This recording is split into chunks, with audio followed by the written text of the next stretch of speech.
इन तीनों भाइयों से जो सदा घिरे रहते हैं। इंद्र विजयी इंद्र के सेनापति तथा तारकासुर को परास्त करने वाले हैं, जिन्होंने अपनी शक्ति से मेरु आदि पर्वतों को छेद डाला है, जिनकी अंग कांति तपाए हुए स्वर्ण के समान है, नेत्र प्रफुल्ल कमल के समान सुंदर है, कुमार नाम से जिनकी प्रसिद्धि है, जो सुकुमारों के रूप में सबसे बड़े उदाहरण है, भगवान शिव के प्रिय, भगवान शिव में अनुरक्त तथा भगवान शिव के चरणों की नित्य अर्चना करने वाले हैं। स्कंद शिव और माता शिवा की आज्ञा शिरोधार्य करके मुझे मनोवांछित वस्तु दे। सर्वश्रेष्ठ और वरदायिनी ज्येष्ठी देवी, जो सदा भगवान शिव और मां पार्वती के पूजन में लगी रहती है, उन दोनों की आज्ञा मानकर मुझे मनोवांछित वस्तु प्रदान करे। त्रिलोक्य वंदिता, साक्षात उल्का लुकाठी जैसे आकृति वाली गणा अंबिका का, जो जगत की सृष्टि बढ़ाने के लिए श्री ब्रह्मा जी की प्रार्थना करने पर भगवान शिव के शरीर से पृथक हुई, मां शिवा के दोनों भौहों के बीच से निकली, जो दक्षायणी सती मेना तथा हिमवान कुमारी उमा आदि के रूप में प्रसिद्ध है। कौशिकी, भद्रकाली, अपर्णा और पटलाक की जननी नित्य शिव अर्चना में तत्पर रहती है एवं रुद्रवल्लभा रुद्राणी कहलाती है। वे शिवा और शिव की आज्ञा शिरोधार्य करके मुझे मनोवांछित वस्तु दे। समस्त शिव गणों के स्वामी चंड, जो भगवान शंकर के मुख से प्रकट हुए हैं, शिवा और शिव की आज्ञा आदर करके मुझे अभिष्ट वस्तु प्रदान करें। भगवान शिव में आसक्त और भगवान शिव के प्रिय गणपाल श्रीमान पिंगल, शिव और शिवा की आज्ञा से मेरी मनोकामना को पूर्ण करें। भगवान शिव की आराधना में तत्पर रहने वाले भृंगीश्वर नामक गणपाल अपने स्वामी की आज्ञा ले मुझे मनोवांछित वस्तु प्रदान करें। हिमकुंड और चंद्रमा के समान उज्जवल भद्रकाली की प्रिया, सदा ही मात्र गणों की रक्षा करने वाले, दुरात्मा दक्ष और उनके यज्ञ का सिर काटने वाले, उपनेंद्र, इंद्र और यम आदि देवताओं के अंगों में घाव कर देने वाले, शिव के अनुचर तथा भगवान शिव की आज्ञा के पालक, महातेजस्वी श्रीमान वीरभद्र, शिव और मां शिवा के आदेश से मुझे मेरी मनचाही वस्तु दे। महेश्वर के मुख कमल से प्रकट हुए तथा भगवान शिव और मां पार्वती के पूजा में आसक्त रहने वाली वे सरस्वती देवी मुझे मनोवांछित वस्तु प्रदान करें।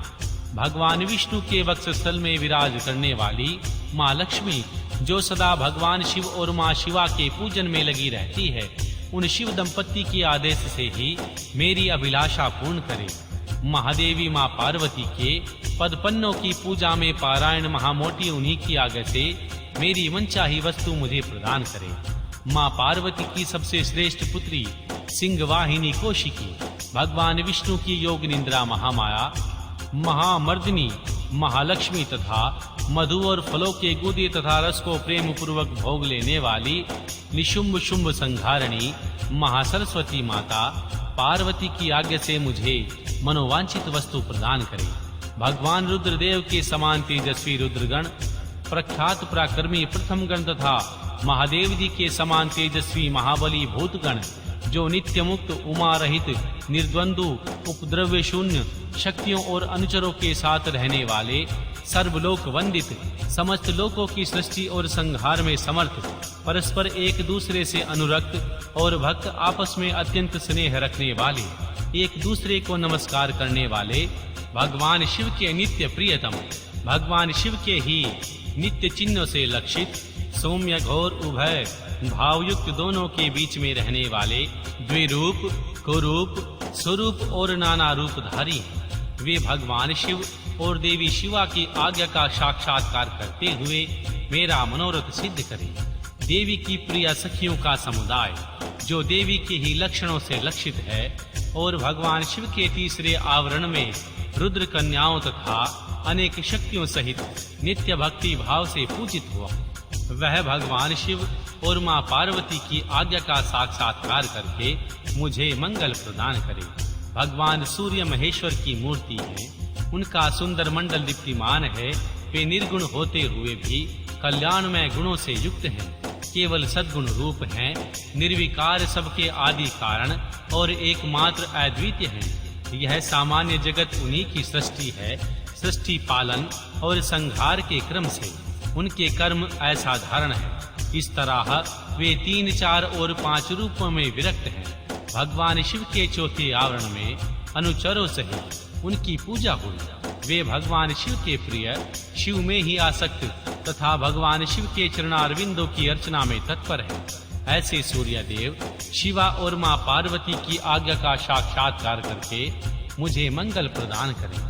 सूर्य देव से संबंध रखने वाले 6 अंग, उनकी दीप्ता आदि 8 शक्तियां आदित्य, भास्कर, भानु, रवि, अर्क, ब्राहा, रुद्र तथा श्री विष्णु, ये 8 आदित्य मूर्तियां और उनकी विस्तारा, सुतारा, बोधिनी, आप्यायनी तथा उनके अतिरिक्त उषा, प्रभा, प्राज्ञा और संध्या, ये शक्तियां चंद्रमा से लेकर केतु पर्यंत, शिव, भवित, ग्राह, ब्राह, आदित्य, उनकी 12 शक्तियां तथा ऋषि देवता, गंधर्व गण, नाग, अप्सराओं के समूह, ग्रमणी, अगवा, यक्ष, राक्षस, ये 7 संज्ञा वाले गण, 7 छंदों में अश्ववाल, खिल्य आदि मुनि, ये सब के सब भगवान शिव के चरणारविंदों की अर्चना करने वाले हैं। ये लोग भगवान शिव और मां पार्वती की आज्ञा का आदर करते हुए मुझे मंगल प्रदान करें। श्री ब्रह्मा जी देवादिदेव महादेव की मूर्ति हैं, भूमंडल के अधिपति हैं, 64 गुणों के ऐश्वर्य से युक्त हैं और बुद्धि तत्व में प्रतिष्ठित हैं। वे निर्गुण होते हुए भी अनेक कल्याणमय गुणों से संपन्न हैं। सद्गुण समूह रूप हैं, निर्विकार देवता हैं। उनके सामने दूसरे सब लोग साधारण हैं। सृष्टि पालन और संहार के क्रम से उनके सब के सब कर्म असाधारण हैं। इस तरह वे 3, 4 एवं 5 आवरणों या स्वरूपों से विरक्त हैं। भगवान शिव के चौथे आवरण में अनुचरों सहित उनकी पूजा हुई है। वे भगवान शिव के प्रिय, शिव में ही आसक्त हैं तथा भगवान शिव के चरणारविंदों की अर्चना में तत्पर रहते हैं। ऐसे श्री ब्रह्मदेव शिवा और भगवान शिव की आज्ञा का साक्षात्कार करके मुझे मंगल प्रदान करें। हिरण्यगर्भ, लोकेश, विराट, काल पुरुष, श्री सनत कुमार, सनक, सनक नंदन, सनातन, दक्ष आदि ब्रह्मपुत्र 11 प्रजापति और उनकी धर्म पत्नियां तथा संकल्प, ये सब के सब भगवान शिव की अर्चना में तत्पर रहने वाले और शिव भक्ति पारायण है। अतः भगवान शिव की आज्ञा के अधीन हो मुझे मंगल प्रदान करें। 4 वेद, इतिहास, पुराण, धर्म, शास्त्र और वैदिक विद्याएं, ये सब के सब एकमात्र भगवान शिव के स्वरूप का प्रतिपादन करने वाले हैं। अतः इनका तात्पर्य एक है, एक दूसरे के विरुद्ध नहीं है। ये सब भगवान शिव और देवी शिवा की आज्ञा शिरोधार्य करके मेरा मंगल करें। महादेव रुद्र शंभु की सबसे गरिष्ठ मूर्ति, ये अग्निमंडल के अधीश्वर हैं। समस्त पुरुषार्थों और ऐश्वर्यों से संपन्न, सर्व सामर्थ्य में इनमें शिव तत्व का अभिमान जागृत है कि निर्गुण होते हुए भी त्रिगुण रूप हैं। केवल सात्विक, रजस और तमस भी हैं। ये पहले से ही निर्विकार, सब कुछ इन्हीं की सृष्टि है। सृष्टि पालन और संहार करने के कारण इनका कर्म असाधारण माना गया है। ये श्री ब्रह्मा जी के मस्तक का भी छेदन करने वाले हैं। श्री ब्रह्मा जी के पिता और पुत्र भी हैं। इसी तरह श्री विष्णु के भी जनक और पुत्र हैं तथा उन्हें नियंत्रण में रखने वाले हैं। ये उन दोनों श्री ब्रह्मा और भगवान विष्णु को ज्ञान देने वाले तथा नित्य उन पर अनुग्रह करने वाले हैं। ये प्रभु ब्रह्मांड के भीतर और बाहर भी व्याप्त हैं तथा इस लोक और परलोक दोनों लोकों के अधिपति रुद्र हैं। ये भगवान शिव के प्रिय, शिव में ही आसक्त तथा भगवान शिव के ही चरणारविंदों की अर्चना में तत्पर हैं। अतः भगवान शिव की आज्ञा को सामने रखते हुए मेरा मंगल करें। भगवान शंकर के स्वरूप भूत ईशान आदि श्री ब्रह्मा, खड्ग आदि 6 अंग 8 विद्येश्वर, शिव आदि 4 मूर्ति भेद, शिव, भव, हर और मृड, ये सब के सब भगवान शिव के पूजक हैं। ये लोग भगवान शिव की आज्ञा को शिरोधार्य करके मुझे मंगल प्रदान करें। भगवान विष्णु महेश्वर शिव के ही उत्कृष्ट स्वरूप हैं। वे जल तत्व के अधिपति और साक्षात अव्यक्त पद पर प्रतिष्ठित हैं। प्राकृत गुणों से रहित हैं। उनमें दिव्य सत्व गुण की प्रधानता है तथा वे विशुद्ध गुण स्वरूप हैं। उनमें निर्विकार रूपता का अभिमान है। साधारणतः तीनों लोक उनकी कृति हैं। सृष्टि पालन आदि करने के कारण उनके कर्म असाधारण हैं। वे रुद्र के दक्षिणांग से प्रकट हुए हैं, स्वयंभू के साथ एवं समय स्पर्धा कर चुके हैं। साक्षात आदि ब्रह्मा द्वारा उत्पादित होकर वे उनके भी उत्पादक हैं। श्री ब्रह्मांड के भीतर और बाहर व्याप्त हैं, इसीलिए श्री विष्णु कहलाते हैं। दोनों लोकों के अधिपति हैं, असुरों का अन्न छोड़ने वाले, चक्रधारी तथा इंद्र के भी छोटे भाई हैं। 10 अवतार विग्रहों के रूप में यहाँ प्रकट हुए हैं। भृगु के शाप के बहाने पृथ्वी का भार उतारने के लिए उन्होंने स्वेच्छा से इस भूतल पर अवतार लिया। उनका बल अप्रमेय है, वे मायावी हैं और अपनी माया द्वारा जगत को मोहित करते हैं। उन्होंने श्री महाविष्णु अथवा सदा विष्णु रूप धारण करके त्रिमूर्ति में आसन पर वैष्णवों द्वारा नित्य पूजा प्राप्त की है। वे भगवान शिव के प्रिय चरणों में ही शिव भक्ति में आसक्त रहते हैं तथा भगवान शिव के चरणों की अर्चना में तत्पर रहते हैं। वे भगवान शिव की आज्ञा को शिरोधार्य करके मुझे मंगल प्रदान करें। वासुदेव, अनिरुद्ध, प्रद्युम्न तथा संकर्षण ये श्री हरि की 4 विख्यात मूर्तियां हैं। मत्स्य, कूर्मा, वाराह, नरसिंह, वामन, परशुराम, बलराम, श्री कृष्ण, श्री विष्णु, हर्षग्रीव, चक्र, नारायणत्र, पंचजात्य और शर्कट धनुष ये सब के सब भगवान शिव और माँ शिवा का साक्षात्कार करते हुए मुझे मंगल प्रदान करें। प्रभा, सरस्वती, गौरी तथा भगवान शिव के प्रति भक्ति भाव रखने वाली माँ लक्ष्मी ये सब शिव और शिवा के आदेश से मेरा मंगल करें। इंद्र, अग्नि, यम, नियति, वरुण, वायु, सोम, कुबेर तथा त्रिशूलधारी शान ये सब के सब शिव सद्भाव से भवित होकर शिव अर्चना में तत्पर रहते हैं। ये भगवान शिव और माँ शिवा की आज्ञा का आदर मानकर मुझे मंगल प्रदान करे। त्रिशूल, वज्र, परशु, बाण, खड्ग, पाश, अंकुश और श्रेष्ठ आयुध पिनाक ये महादेव तथा महादेवी के दिव्य आयुध और भगवान शिव और देवी शिवा का आज्ञा निरंतर सत्कार करते हुए मेरी सदा रक्षा करें। वृषभ रूप धारी देव जो सुरभि के महाबली पुत्र हैं, वाडानल से भी होड़ लगाते हैं, 5 गोमाताओं से घिरे रहते हैं। अपनी तपस्या के प्रभाव से परमेश्वर शिव तथा परमेश्वरी शिवा के वाहन हुए। उन दोनों की आज्ञा शिरोधार्य करके मेरी इच्छा पूर्ण करें। नंदा, सुनंदा, सुरभि, सुशीला और सुमना ये 5 गोमाताएं सदा शिवलोक में निवास करती हैं। ये सब की सब नित्य शिव अर्चना में लगी रहती हैं और भगवान शिव की भक्ति की पारायण है। अतः भगवान शिव और देवी शिवा के आदेश से ही मेरी इच्छा की पूर्ति करें। क्षेत्रपाल महान तेजस्वी हैं, उनकी अंग कांति नील मेघ के समान है और मुख दाढ़ों के कारण विकराल जान पड़ता है। उनके लाल लाल ओठ फड़कते हैं जिनकी शोभा बढ़ जाती है। उनके सिर के बाल भी लाल और ऊपर को उठे हुए हैं। वे तेजस्वी हैं, उनकी भौहें तथा आंखें भी टेढ़ी हैं। वे लाल और गोलाकार 3 नेत्र धारण करते हैं। चंद्रमा और सर्प उनके आभूषण हैं। वे सदा नंगे ही रहते हैं तथा उनके हाथों में त्रिशूल, पाश, खड्ग और कपाल उठे रहते हैं। वे भैरव हैं और भैरव सिद्धों तथा योगियों से घिरे रहते हैं। प्रत्येक क्षेत्र में उनकी स्थिति है। वे वहां सत्पुरुषों के रक्षक होकर रहते हैं। उनका मस्तक सदा भगवान शिव के चरणों में झुका रहता है।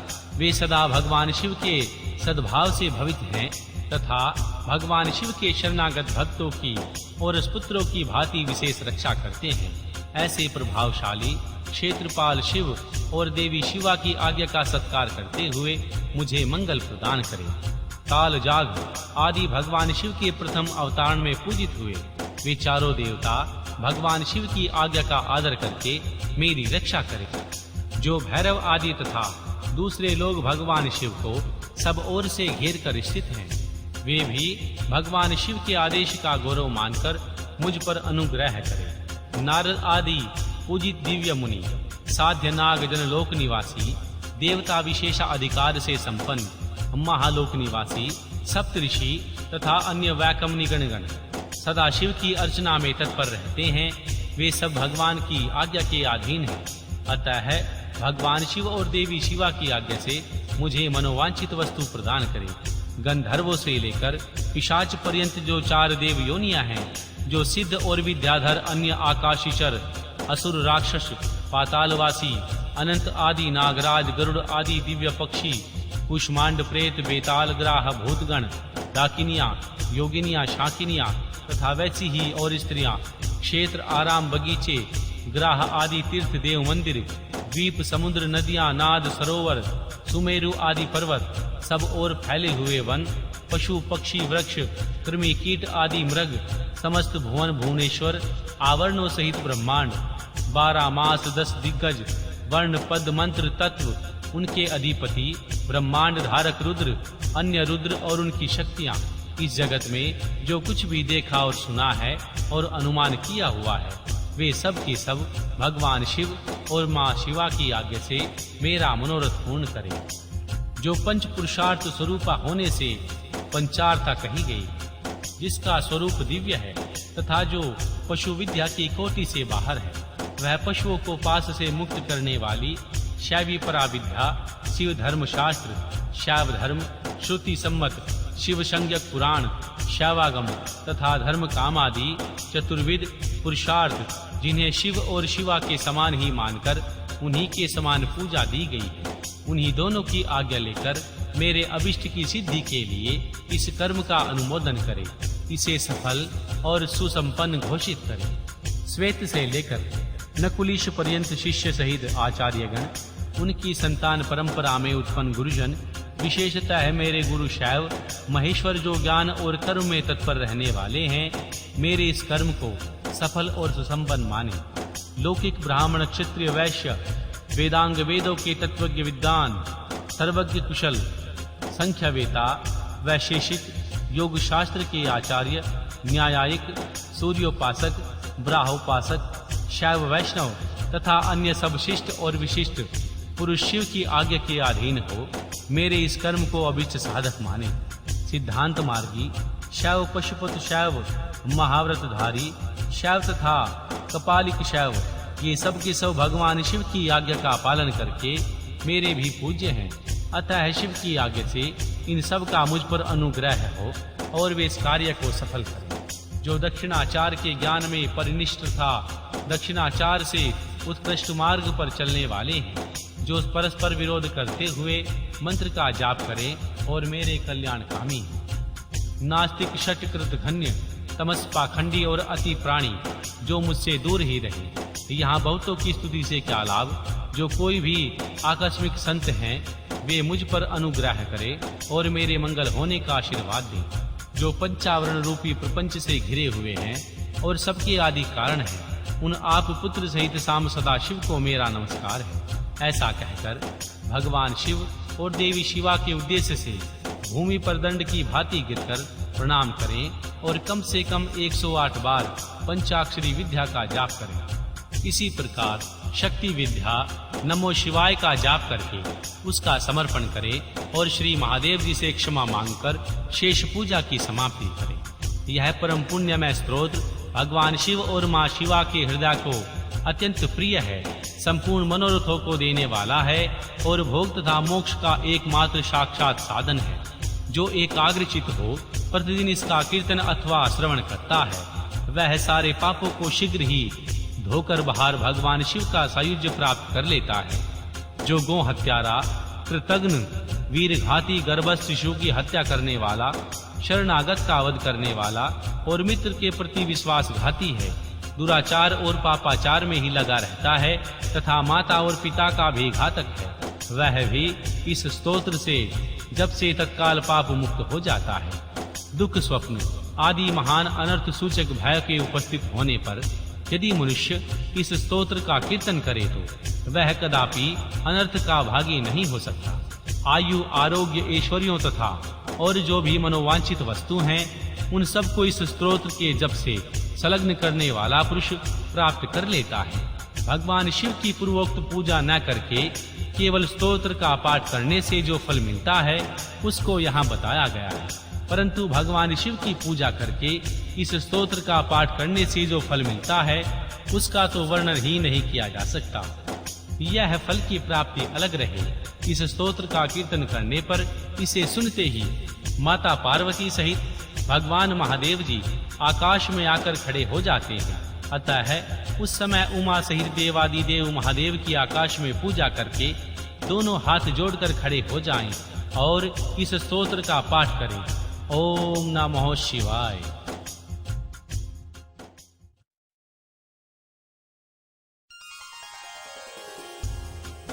अध्याय 31 ऐतिहासिक फल देने वाले कर्मों और उनकी विधि का वर्णन। भगवान शिव की पूजन की विधि, शांति पुष्टि आदि विविध काम्य कर्मों में विभिन्न हवनीय पदार्थों के उपयोग का विधान। श्री उपमन्यु जी कहते हैं, हे श्री कृष्ण जी, यह मैंने तुमसे इस लोक और परलोक में सिद्धि प्रदान करने वाले क्रम को बताया है, जो उत्तम तो है ही, इसमें क्रिया जप तप और ध्यान का संयुच्य भी है। अब मैं भगवान शिव के भक्तों के लिए यही फल देने वाले पूजन, होम, जाप, ध्यान, तप और दान में महान कर्म का वर्णन करता हूँ। मंत्रार्थ के श्रेष्ठ ज्ञाता को चाहिए वह पहले मंत्र को सिद्ध करे, अन्यथा इष्ट सिद्धि कारक कर्म भी फलद नहीं होता। मंत्र सिद्ध कर लेने पर भी जिस कर्म का फल किसी प्रबल दृष्टि के आकारण प्रतिबद्ध हो, उसे विद्वान पुरुष सहसा ना करे। उस प्रतिबद्ध का यहाँ निवारण किया जा सकता है। कर्म करने के पहले ही शकुन आदि करके उसकी परीक्षा कर ले और प्रतिबंधक का पता लगाने पर उसे दूर करने का प्रयत्न करे। जो मनुष्य ऐसा न करके मोहवश ऐहिक फल देने वाले कर्म का अनुष्ठान करता है, वह उससे फल का भागी नहीं होता और जगत में उपहास का पात्र बनता है। जिस पुरुष को विश्वास न हो ऐसा ऐहिक फल देने वाले कर्म का अनुष्ठान कभी न करे, क्योंकि उसमें मन में श्रद्धा नहीं रहती और श्रद्धाहीन पुरुषों को उस कर्म का फल नहीं मिलता। जिस कर्म का निष्फल हो जाए उसे देवता का कोई अपराध नहीं है, क्योंकि शास्त्रोक्त विधि से ठीक ठीक कर्म करने वाले पुरुषों को यही फल की प्राप्ति देखी जाती है। जिसने मंत्र को सिद्ध कर लिया है, प्रतिबंधक को दूर कर दिया है, मंत्र पर विश्वास रखता है और मन में श्रद्धा से युक्त है, वह साधक कर्म करने पर उनके फल को अवश्य पाता है। उस कर्म के फल की प्राप्ति के लिए ब्रह्मचर्य पारायण होना चाहिए। रात में हविष्य भोजन करे, खीर या फल खाकर हिंसा आदि जो निषिद्ध कर्म है उन्हें मन से कभी न करे। सदा अपने शरीर में भस्म लगाए, सुंदर पवित्र वेशभूषा धारण करे और पवित्र रहे। इस प्रकार आचारवान होकर अपने अनुकूल शुभ दिन में पुष्पमाला आदि से अलंकृत पूर्वोक्त लक्षण वाले स्थान में एक हाथ भूमि को गोबर से लीपकर वहां छिपे हुए भद्रासन पर कमल अंकित करे। जो अपने तेज से प्रकाशमान हो वह तपाए हुए स्वर्ण के समान रंग वाला हो, उसमें 8 दल हो और केसर भी बना हो। मध्य भाग में वह कणिका से युक्त और संपूर्ण रत्नों से अलंकृत हो। उसमें अपने आकार के समान ही नाल होनी चाहिए। वैसे स्वनिर्मित कमल पर सदज्ञ विधि से मन ही मन अणिमा सब सिद्धियों की भावना करे। फिर उस पर रत्न का, सोने का अथवा स्फटिक मणि का उत्तम लक्षणों से युक्त वेदी सहित भगवान शिव के लिंग को स्थापित करके उसमें विधि पूर्वक पार्षदों सहित अविनाशी भगवान श्याम सदाशिव का आवाहन और पूजन करें। फिर वहां साकार भगवान महेश्वर की भावनामयी मूर्ति का निर्माण करें, जिसमें 4 भुजाएं और 4 मुख हो। वह सब आभूषणों से विभूषित हो, उसे व्यग चर्म पहनाया गया हो, उनके मुख पर कुछ कुछ हास्य की छटा छा रही हो। अपने 2 हाथों में वरद और अभय की मुद्रा धारण की हो और शेष 2 हाथों में मृग मुद्रा और टंक ले रखा हो। अथवा उपासक की रुचि के अनुसार अष्टभुजा मूर्ति की स्थापना करनी चाहिए। उस दशा में वह मूर्ति अपने दाहिने 4 हाथों में त्रिशूल, परशु, खड्ग और वज्र लिए हो और बाएं 4 हाथों में पाश, अंकुश, खेट और नाग धारण करती हो। उनकी अंग कांति प्रातः काल के समान सूर्य की भांति लाल हो। वह अपने प्रत्येक मुख में 3-3 नेत्र धारण करती है। उस मूर्ति का पूर्ववर्ती मुख सौम्य तथा अपनी आकृति के अनुसार ही कांतिमान है। दक्षिणवर्ती मुख नील मेघ के समान श्याम और देखने में भयंकर है। उत्तरवर्ती मुख मूंगे के समान लाल है और सिर की नीली अल के समान उनकी शोभा है। पश्चिमवर्ती मुख पूर्ण चंद्रमा के समान उज्जवल, सौम्य तथा चंद्रकलाधारी है। उस शिव मूर्ति के अंक में पराशक्ति महेश्वरी शिवा आरूढ़ हो। उनकी अवस्था 16 वर्ष की सी हो। वे सबका मन मोहने वाली और महालक्ष्मी के नाम से विख्यात हैं। इस प्रकार भावनामयी मूर्ति का निर्माण और सकलीकरण करके उनमें मूर्तिमान परम कारण भगवान शिव का आवाहन और पूजन करें। वहां स्नान करने के लिए कपिला गाय के पंचगव्य और पंचामृत का संग्रहण करें। विशेषतः चूर्ण और बीज को भी एकत्र करें। फिर पूर्व दिशा में मंडल बनाकर उसे रत्न चूर्ण आदि से अलंकृत करके कमल की कणिका में ईशान कलश की स्थापना करें। तत्पश्चात उनके चारों ओर सजोजात आदि मूर्तियों के कलशों की स्थापना करें। इसके बाद पूर्व आदि 8 दिशाओं में क्रमशः विद्येश्वर के 8 कलशों की स्थापना करके उन सबको तीर्थ के जल में भर दे और कंठ में सूत लपेट दे। फिर उनके भीतर पवित्र द्रव्य छोड़कर मंत्र और विधि के साथ नाड़ी या धोती आदि वस्त्र से उन सब कलशों को चारों ओर से आच्छादित कर दे। तदनंतर मंत्रोच्चारण पूर्वक उन सब में मंत्र न्यास करके स्नान का समय आने पर सब प्रकार के मांगलिक शब्दों और वाद्यों की तथा पंचगव्य आदि के द्वारा परमेश्वर शिव को स्नान कराएं। कुशोदक, स्वर्णोदक और रत्नोदक आदि जो गंध पुष्प आदि से वसित और मंत्र सिद्ध हों, क्रमशः लेकर मंत्रोच्चारक पूर्ण उनके द्वारा महेश्वर को नहलाएं। फिर गंध पुष्प आदि दीप आदि निवेदन करके पूजा कर्म संपन्न कर लें। आलेपन या उपटन कम से कम 1 पल और अधिक से अधिक 11 पल। सुंदर सुवर्णमय और रत्नमय पुष्प अर्पित करे। सुगंधित नील कमल, नीरद कुमुद, अनिकाश, बिल्व पत्र, लाल कमल और श्वेत कमल भी भगवान शंभु को चढ़ाएं। काला गुरु के कपूर को घी और गुग्गुल से युक्त करके निवेदन करें। कपिला गाय के घी से दीपक से कपूर की बत्ती बनाकर रखें और उसे जलाकर देवता के सम्मुख दिखाएं। ईशान आदि 5 ब्रह्म की 6 अंग की और 5 आवरणों की पूजा करनी चाहिए। दूध में तैयार किया हुआ पदार्थ नैवेद्य के रूप में निवेदनीय है। गुड़ और घी से युक्त महाचारु का भी भोग लगाना चाहिए। पाटल, उत्पल और कमल आदि से सुवासित जल के पीने के लिए देना चाहिए। 5 प्रकार की सुगंधों से युक्त तथा अच्छी तरह लगाया हुआ तंबूल मुख शुद्धि के लिए अर्पित करने चाहिए। स्वर्ण और रत्नों के बने हुए आभूषण, नाना प्रकार के रंग वाले नूतन महीन वस्त्र जो दर्शनीय हों, इष्ट देव को देने चाहिए। उस समय गीत वाद और कीर्तन आदि सभी करने चाहिए। मूल मंत्र का 1 लाख जाप करना चाहिए।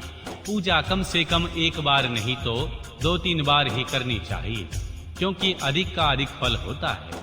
होम सामग्री के लिए जितने द्रव्य हों, उनमें से प्रत्येक द्रव्य की कम से कम 10 और अधिक से अधिक 100 आहुतियां देनी चाहिए। मारण और उच्चाटन आदि में भगवान शिव के घोर रूप का चिंतन करना चाहिए।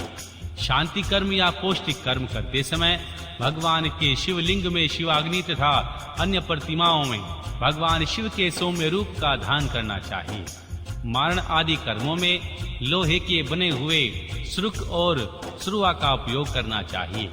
अन्य शांति आदि कर्मों में श्रुक और श्रुआ बनवाने चाहिए।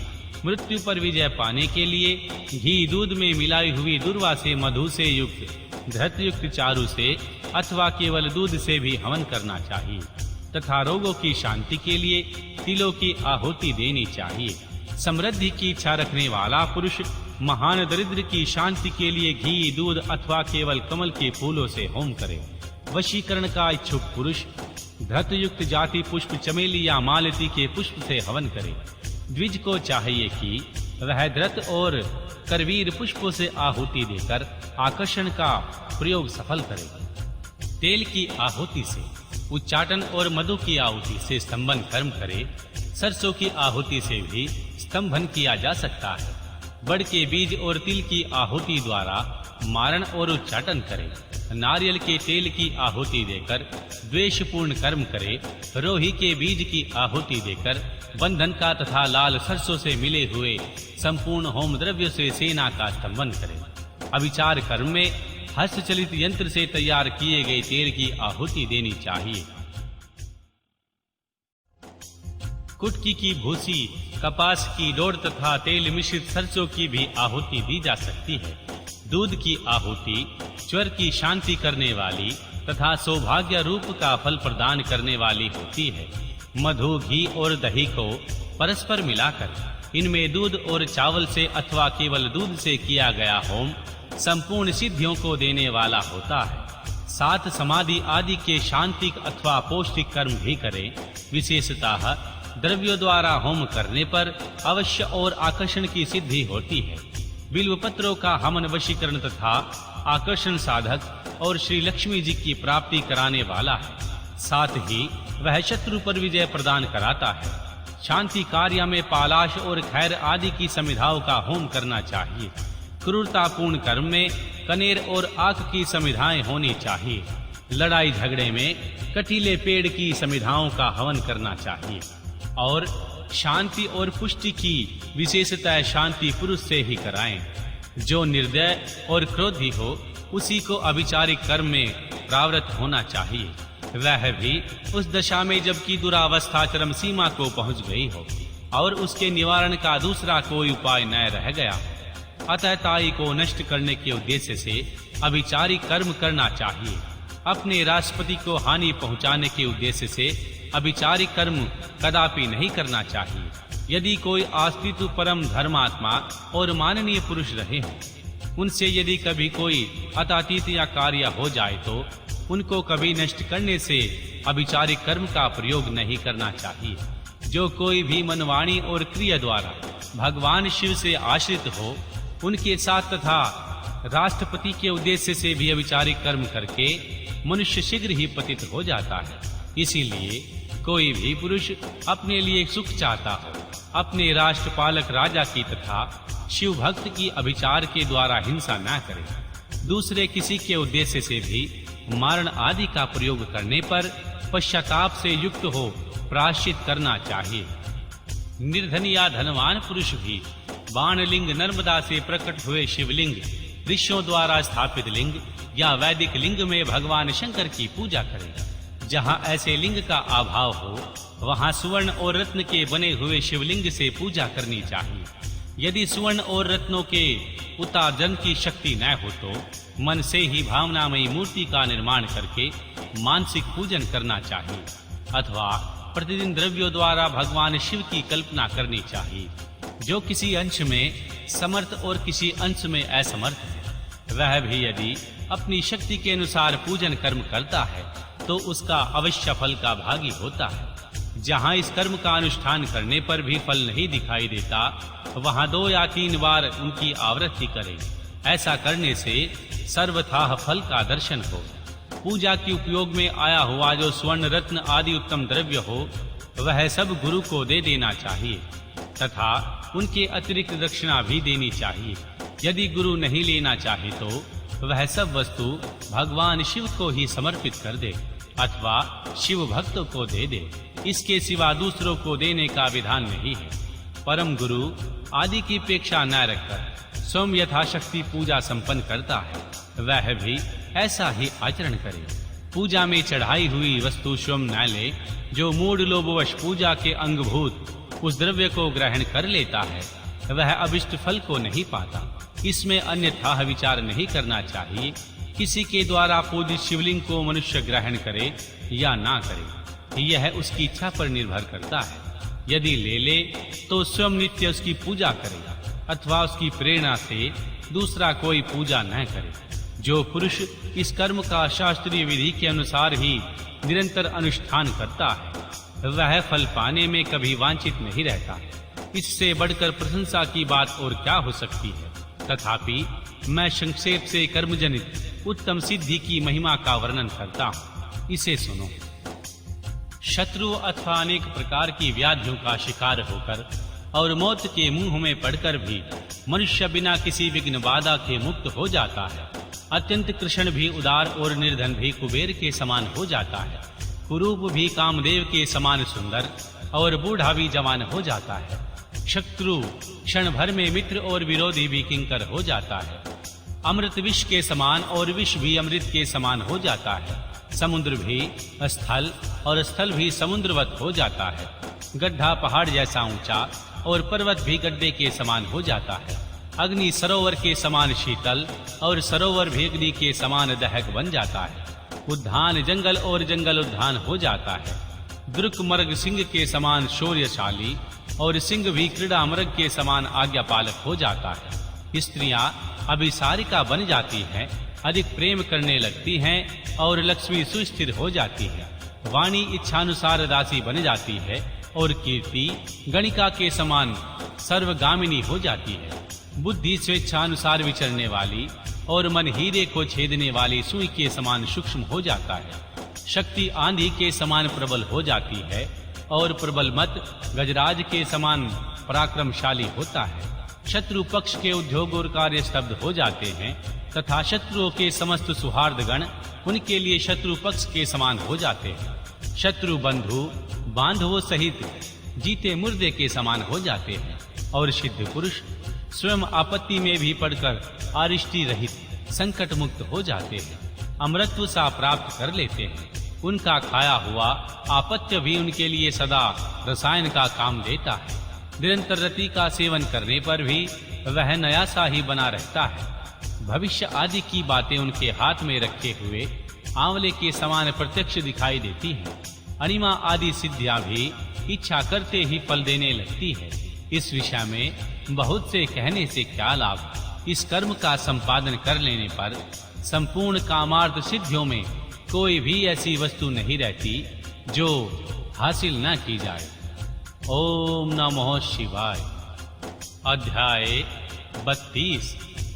पारलौकिक फल देने वाले कर्म, शिवलिंग, महाव्रत की विधि और महिमा का वर्णन। श्री उपमन्यु जी कहते हैं, हे यदुनंदन, अब मैं केवल परलोक में फल देने वाले कर्म की विधि बतलाऊंगा।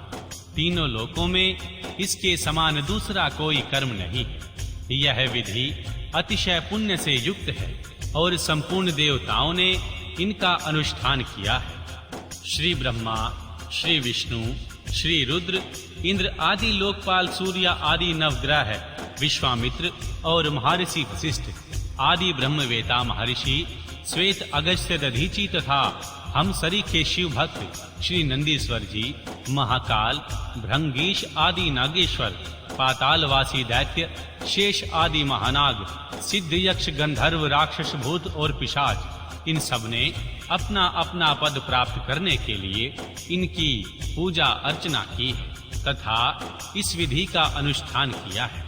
इस विधि से ही सब देवता देवतत्व को प्राप्त हुए हैं। इस विधि से श्री ब्रह्मा को ब्रह्म तत्व की, श्री विष्णु को विष्णु तत्व की, श्री रुद्र को रुद्र तत्व की, श्री इंद्र को इंद्र तत्व की और श्री गणेश जी को गणेश तत्व की प्राप्ति हुई है। श्वेत चंदन युक्त जल से लिंग स्वरूप भगवान शिव और देवी शिवा को स्नान कराकर प्रफुल्ल श्वेत कमलों द्वारा उनका पूजन करें। फिर उनके चरणों में प्रणाम करके वही लिपि पुती भूमि पर सुंदर शुभ लक्षण पद्मासन बनवा कर रखे। धन हो तो अपनी शक्ति के अनुसार सोने या रत्न आदि का पद्मासन बनवाना चाहिए। कमल के केसरों के मध्य भाग में अंगुष्ठ के बराबर छोटे से सुंदर शिवलिंग की स्थापना करनी चाहिए। वह सर्वगंधमय और सुंदर होना चाहिए। उसे दक्षिण भाग में स्थापित करके बिल्व पत्रों द्वारा उनकी पूजा करें। फिर उनके दक्षिण भाग में अगरू, पश्चिम भाग में मैनसिल, उत्तर भाग में चंदन और पूर्व भाग में हरिताल चढ़ाएं। फिर सुंदर सुगंधित विस्तृत पुष्पों द्वारा पूजा करें। सब ओर से काले अगरू और गुग्गुल की धूप दे अत्यंत महीन और निर्मल वस्त्र वाले निवेदन करें। घृत मिश्रित खीर का भोग लगाएं। घी के दीपक जलाकर रखें। मंत्रोच्चारण पूर्वक सब कुछ चढ़ाकर परिक्रमा करें। भक्ति भाव से देवेश्वर शिव को प्रणाम करके उनकी स्तुति करें और अंत में त्रुटियों के लिए अक्षमा प्रार्थना करें। तत्पश्चात शिव पंचाक्षर मंत्र से संपूर्ण उपहारों सहित वह शिवलिंग को समर्पित करें और स्वयं दक्षिणामूर्ति का आश्रय लें। इस प्रकार 5 गंधमय शुभलिंग की नित्य अर्चना करते रहें। वह सब पापों से मुक्त हो भगवान शिव के लोक में प्रतिष्ठित होता है। यह शिवलिंग महाव्रत सब व्रतों में उत्तम और गोपनीय है। तुम भगवान शंकर के भक्त हो, इसलिए तुमको इसका वर्णन करना चाहिए। जिस किसी को भी अपना उपदेश नहीं करना चाहिए, केवल शिव भक्तों को ही इसका उपदेश देना चाहिए। प्राचीन काल में भगवान शिव ने ही इस व्रत का उपदेश दिया था। तदनंतर लिंग की कारण रूपता तथा लिंग प्रतिष्ठा एवं पूजा की व्याख्या करके श्री उपमन्यु ने कहा, हे यदुनंदन, यदि कोई स्थापित शिवलिंग न मिले तो भगवान शिव के स्थानभूत जल, अग्नि, सूर्य तथा आकाश में भगवान शिव का पूजन करना चाहिए। ओम नमः शिवाय।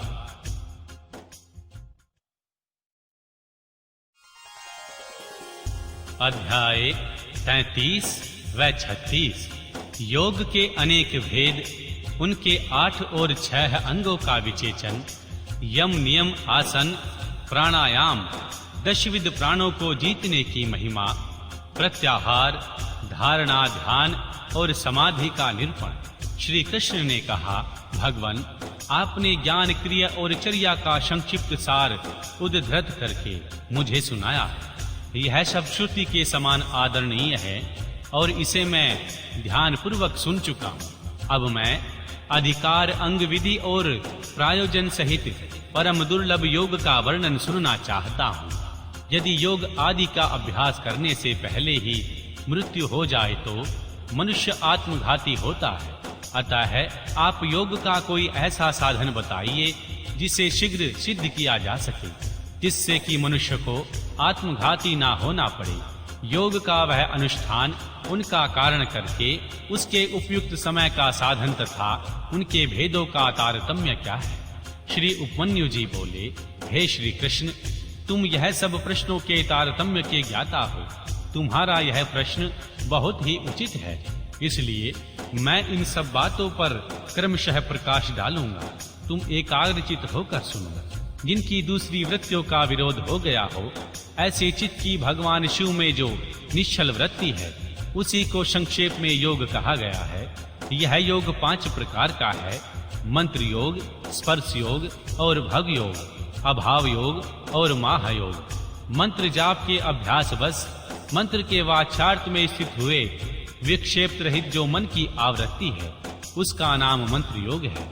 मन की वृत्ति जब प्राणायाम को प्रधानता दे तो उसका नाम स्पर्श योग होता है।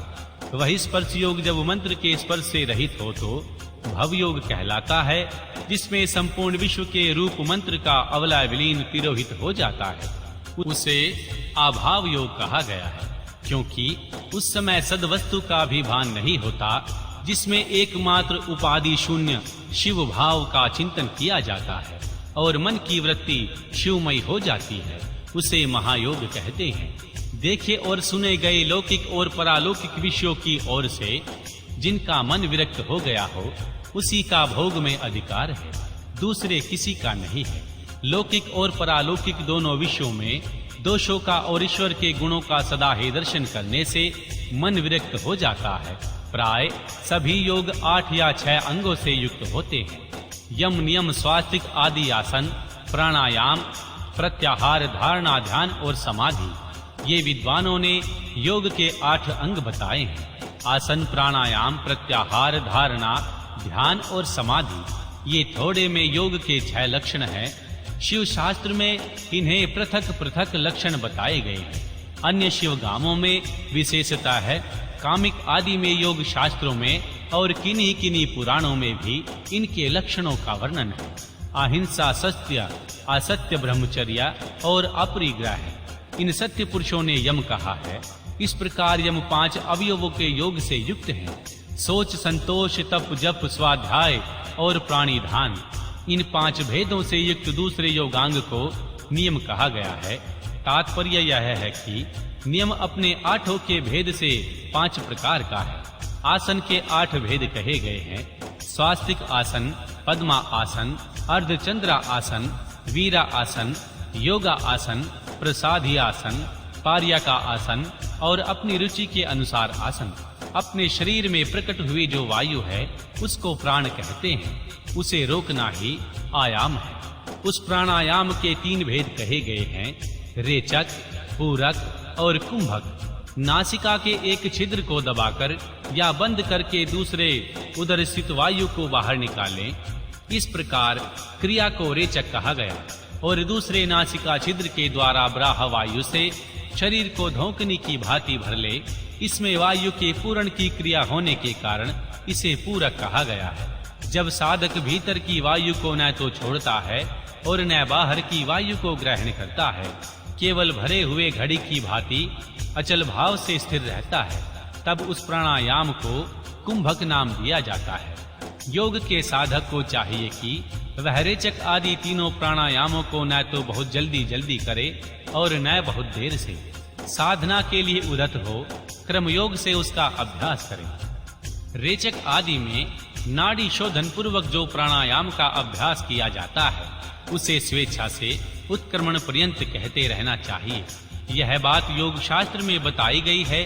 कनिष्ठ आदि के क्रम से प्राणायाम 4 प्रकार का कहा गया है। मात्रा और गुणों के विभाग तारतम्य से भेद बनते हैं। 4 भेदों में जो कन्या या कनिष्ठ प्राणायाम है, यह प्रथम उदात्त है। कहा गया है इसमें 12 मात्राएं होती हैं। मध्यम प्राणायाम द्वितीय उद्घात है, उसमें 24 मात्राएं होती हैं। उत्तम श्रेणी का प्राणायाम तृतीय उद्घात है, उसमें 36 मात्राएं होती हैं। उससे भी श्रेष्ठ जो सर्वोत्तम उत्कृष्ट प्राणायाम है, वह शरीर में स्वेद और काम्य आदि का जनक होता है। योगी के अंदर आनंद जनित रोमांच, नेत्रों से अश्रुपात, कल्प भ्रांति और मूर्छा आदि भाव प्रकट होते हैं। घुटनों के चारों ओर प्रदक्षिण क्रम से न बहुत जल्दी और न बहुत धीरे धीरे चुटकी बजाएं।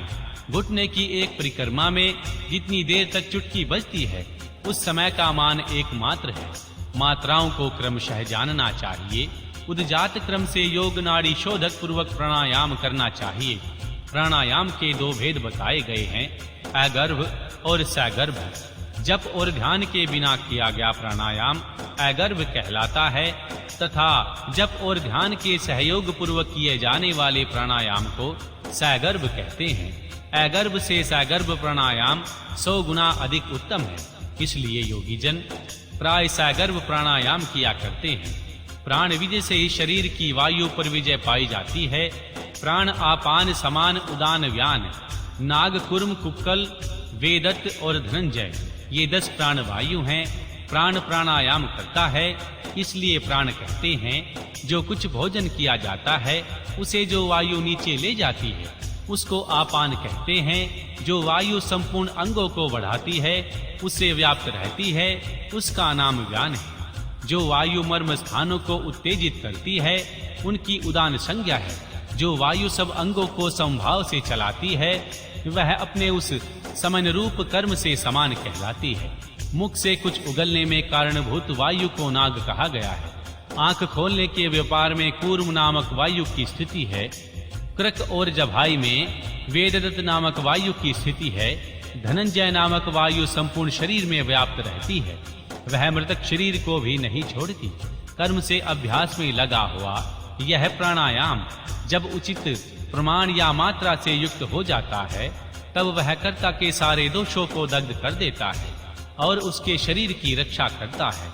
प्राण विजय प्राप्त हो जाए तो उसे प्रकट होने वाले चिन्हों को अच्छी तरह पहली बार देख ले कि विष्ठा, मूत्र और कफ की मात्रा घटने लगती है, अधिक भोजन की शक्ति हो जाती है और विलंब से सांस चलती है। शरीर में हल्कापन आता है, शीघ्र चलने की प्रकट होती है, हृदय में उत्साह बढ़ता है, स्वर में मिठास आती है, समस्त रोगों का नाश होता है, बल, तेज और सौंदर्य की वृद्धि होती है, धृति, मेधा, युवापन, स्थिरता और प्रसन्नता आती है।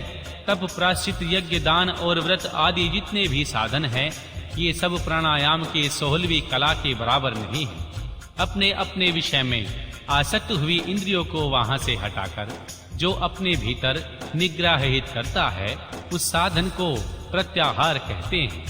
मन और इंद्रिय को ही मनुष्य स्वर्ग तथा नरक में ले जाने वाली है। यदि उन्हें वश में रखा जाए तो वे स्वर्ग की प्राप्ति कराती हैं और विषयों की ओर खुली छोड़ दी जाएं तो वे नरक में डालने वाली होती हैं।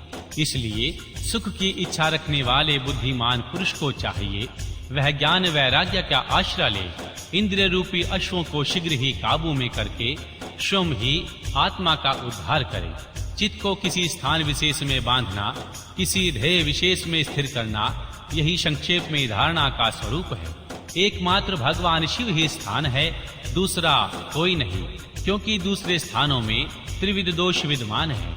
किसी नियति काल तक स्थान रूप शिव में स्थापित हुए मन को जब लक्ष्य से च्युत न हो तो धारणा की सिद्धि समझना चाहिए, अन्यथा नहीं।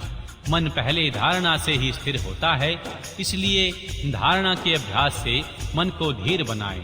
अब ध्यान की व्याख्या करते हैं। ध्यान में ध्याये चिंतायाम यह धातु माना गया है। इसी धातु से लयुट्ट प्रयत्न करने पर ध्यान की सिद्धि होती है। अतः विक्षेप रहित चित्त से जो भगवान शिव का बारंबार चिंतन किया जाता है उसी का नाम ध्यान होता है। ध्येय में स्थित हुए चित्त की ओर ध्येयकार वृत्ति होती है और बीच में दूसरी वृत्ति अंतर नहीं डालती। ध्येयकार वृत्ति का प्रवाह रूप से बना रहता है, ध्यान कहलाता है। दूसरी सब वस्तुओं को छोड़कर केवल कल्याणकारी परम देव देवेश्वर भगवान शिव का ही ध्यान करना चाहिए। वे ही सबके परम ध्येय हैं। यह अर्थवेद की श्रुति का अंतिम भाग निर्णय है। इसी प्रकार शिवा देवी भी परम ध्येय है। ये दोनों भगवान शिव और देवी शिवा संपूर्ण भूतों में व्याप्त हैं। श्रुति स्मृति एवं शास्त्रों से यह सुना गया है कि भगवान शिव और देवी शिवा सर्वव्यापक सर्वदा उचित सर्वज्ञ एवं नाना रूपों में निरंतर ध्यान करने योग्य है। इस ध्यान के दो प्रयोजन जानने चाहिए। पहला है मोक्ष और दूसरा प्रयोजन है अणिमा आदि सिद्धियों की उपलब्धिता। ध्याता ध्यान ध्येय और ध्यान प्रयोजन, इन चारों को अच्छी तरह जानकर योग्यवेता पुरुष योग का अभ्यास करे। जो ज्ञान और वैराग्य से संपन्न श्रद्धालु, क्षमाशील, ममता रहित तथा सदा उत्साह रखने वाला है, ऐसा ही पुरुष धाता कहा गया है। अर्थात वही ध्यान करने में सफल हो सकता है। साधक को चाहिए कि वह जप से थकने पर स्थित ध्यान करे और ध्यान से थक जाने पर पुनः जाप करे। इस तरह जाप और ध्यान में लगे हुए पुरुष को योग सिद्धि जल्दी सिद्ध होती है। 12 प्राणायामों की एक धारणा होती है, 12 धारणाओं का ध्यान होता है और 12 ध्यान की एक समाधि कही गई है। समाधि को योग का अंतिम अंग कहा गया है। समाधि से सर्वत्र बुद्धि का प्रकाश फैलता है। जिस ध्यान में केवल ध्येय ही अर्थ रूप से भासता है, ध्यान निश्चल महासागर के समान स्थिर भाव से स्थित रहता है और ध्यान रूप से शून्य सा हो जाता है, उसे समाधि कहते हैं। जो योगी ध्येय में चित्त को लगाकर सुस्थिर भाव से उसे देखते हैं और बुझी हुई आग के समान शांत रहते हैं, वह समाधिस्थ कहलाते हैं। वह ना तो सुनते हैं और न सूंघते हैं, न बोलते हैं और न देखते हैं, न ही स्पर्श का अनुभव करते हैं और न ही मन के संकल्प से विकल्प होते हैं, न उन्हें विमान की वृत्ति का उदय होता है और न वह बुद्धि के द्वारा ही कुछ समझते हैं, केवल काष्ठ की भांति स्थित रहते हैं। इस तरह भगवान शिव में लीना चित्त हुए योगी को यहाँ समाधिस्थ कहा जाता है। जैसे वायु रहित स्थान में रखा हुआ दीपक कभी हिलता नहीं, निष्पद बना रहता है, उसी तरह समाधि निष्ठ शुद्ध चित्त योगी भी उस समाधि से कभी विचलित नहीं होते, सुस्थिर भाव से स्थिर रहते हैं। इस प्रकार उत्तम योग का अभ्यास करने वाले योगी के सारे अंतराय शीघ्र नष्ट हो जाते हैं और संपूर्ण विघ्न भी धीरे धीरे दूर हो जाते हैं। ओम नमः शिवाय। अध्याय 37 योग मार्ग के विघ्न, सिद्धि सूचक उपसर्ग तथा पृथ्वी से लेकर बुद्धि तत्व पर्यंत ऐश्वर्य गुणों का वर्णन, भगवान शिव और देवी शिवा के ध्यान की महिमा।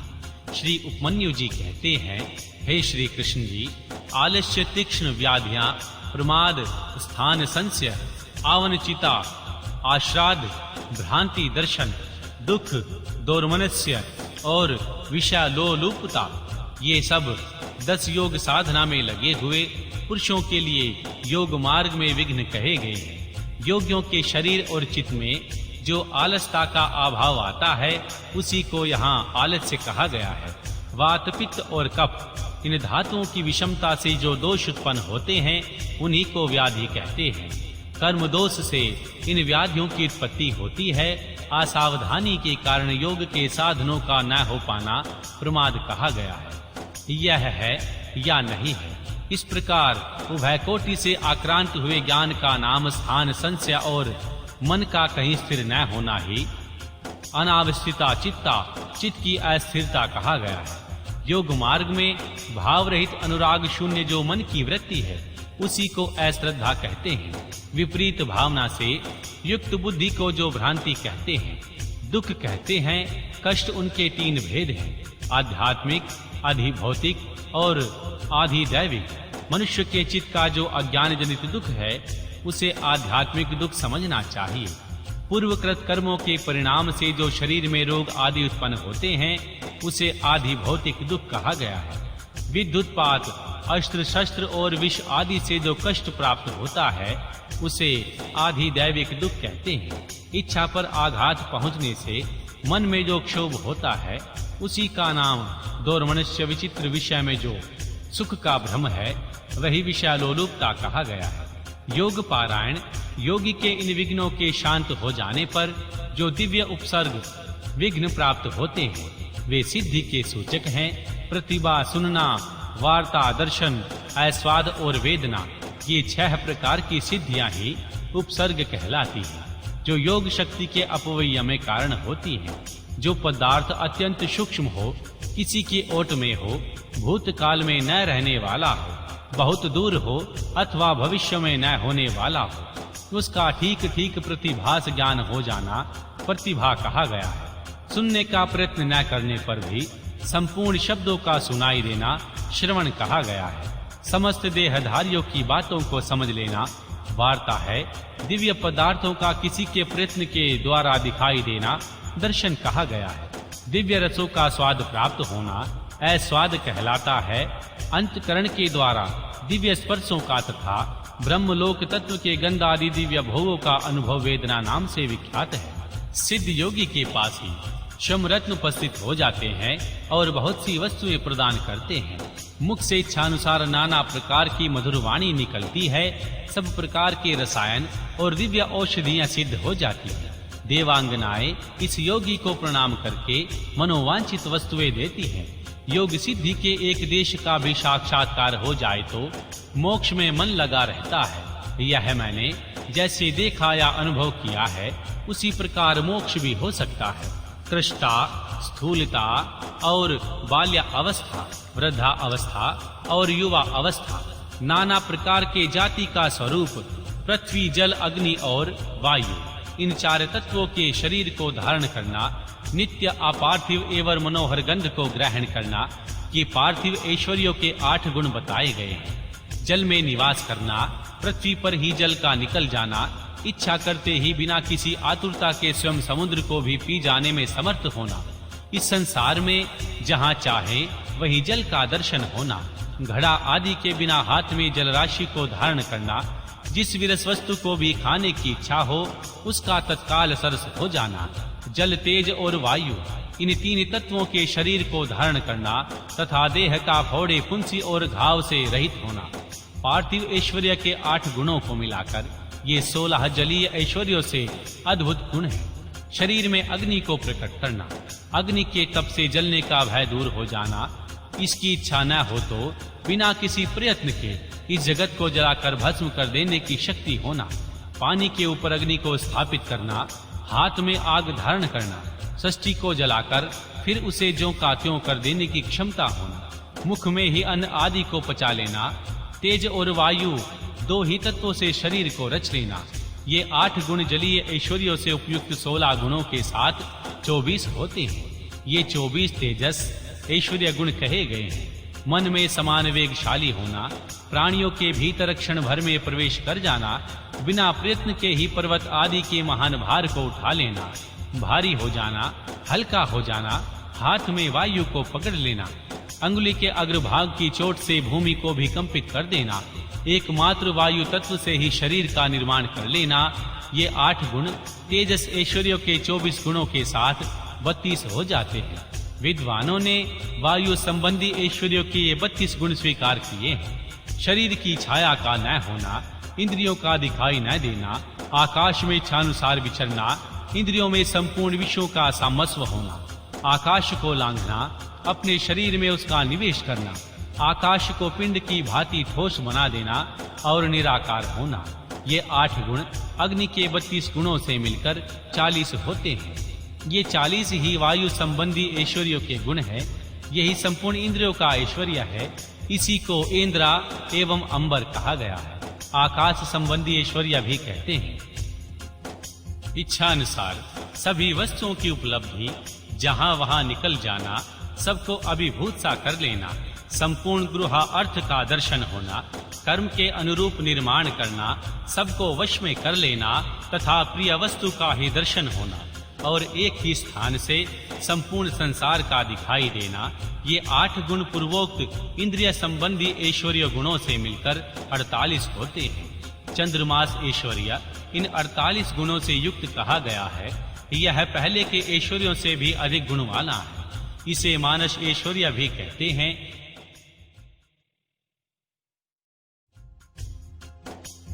छेदना, पीटना, बांधना, खोलना, संसार के वश में रहने वाले समस्त प्राणियों को ग्रहण करना, सबको प्रसन्न रखना, मृत्यु को भी जीतना तथा काल पर विजय पाना, ये सब अहंकार संबंधी ऐश्वर्य के अंतर्गत है। अहंकारिक ऐश्वर्य को प्रजापत्य भी कहते हैं। चंद्रमास ऐश्वर्य के गुणों के साथ इसके 8 गुण मिलकर 56 होते हैं। महान अभिमानिक ऐश्वर्यों के यों ही 56 गुण हैं। संकल्प मात्र से सृष्टि रचना, पालन करना, संहार करना, सबके ऊपर अपना अधिकार स्थापित करना, प्राणियों के चित्त को प्रेरित करना, सबसे अनुपम होना, इस जगत से पृथक नए संसार की रचना कर लेना, शुभ को अशुभ और अशुभ को शुभ कर देना, यह बोध ऐश्वर्य है। प्रजापत्य ऐश्वर्य के गुणों को मिलाकर इसके 64 गुण होते हैं। बोध ऐश्वर्य को ही ब्राह ऐश्वर्य भी कहते हैं। इससे उत्कृष्ट है गौण ऐश्वर्य, जिसमें प्राकृत भी कहते हैं। उसी का नाम वैष्णव ऐश्वर्य भी है। तीनों लोकों का पालन उसी के अंतर्गत है। उस संपूर्ण वैष्णव पद को न तो श्री ब्रह्मा कह सकते हैं और न ही दूसरे उसका पूर्णतः वर्णन कर सकते हैं। उसी को पौरुष पद भी कहते हैं। गौण और पौरुष पद से उत्कृष्ट गणपति पद है। उसी को ईश्वर पद भी कहते हैं। उस पद का किंचन ज्ञान श्री विष्णु को है, दूसरे लोग उसे नहीं जान सकते। ये सारी विज्ञान सिद्धियां औपसर्गिक हैं। इन्हें परम वैज्ञ द्वारा प्रयत्न पूर्वक रोकना चाहिए। इन अशुद्ध प्रतिभाव गुणों में जिनका चिंतन आसक्त है, उसे संपूर्ण कामनाओं को ऐश्वर्य पूर्ण करने वाला निर्भय एवं ऐश्वर्य नहीं सिद्ध होता है। इसीलिए देवता, असुर और राजाओं के गुणों तथा भोगों को जो तृण के समान त्याग देता है, उसे ही उत्कृष्ट योग सिद्धि प्राप्त होती है। अथवा यदि जगत पर अनुग्रह करने की इच्छा हो तो वह योग सिद्धि मुनि इच्छानुसार विचरे। इस जीवन में गुणों और भोगों का उपभोग करके अंत में उसे मोक्ष की प्राप्ति होगी। अब मैं योग के प्रयोग का वर्णन करूंगा।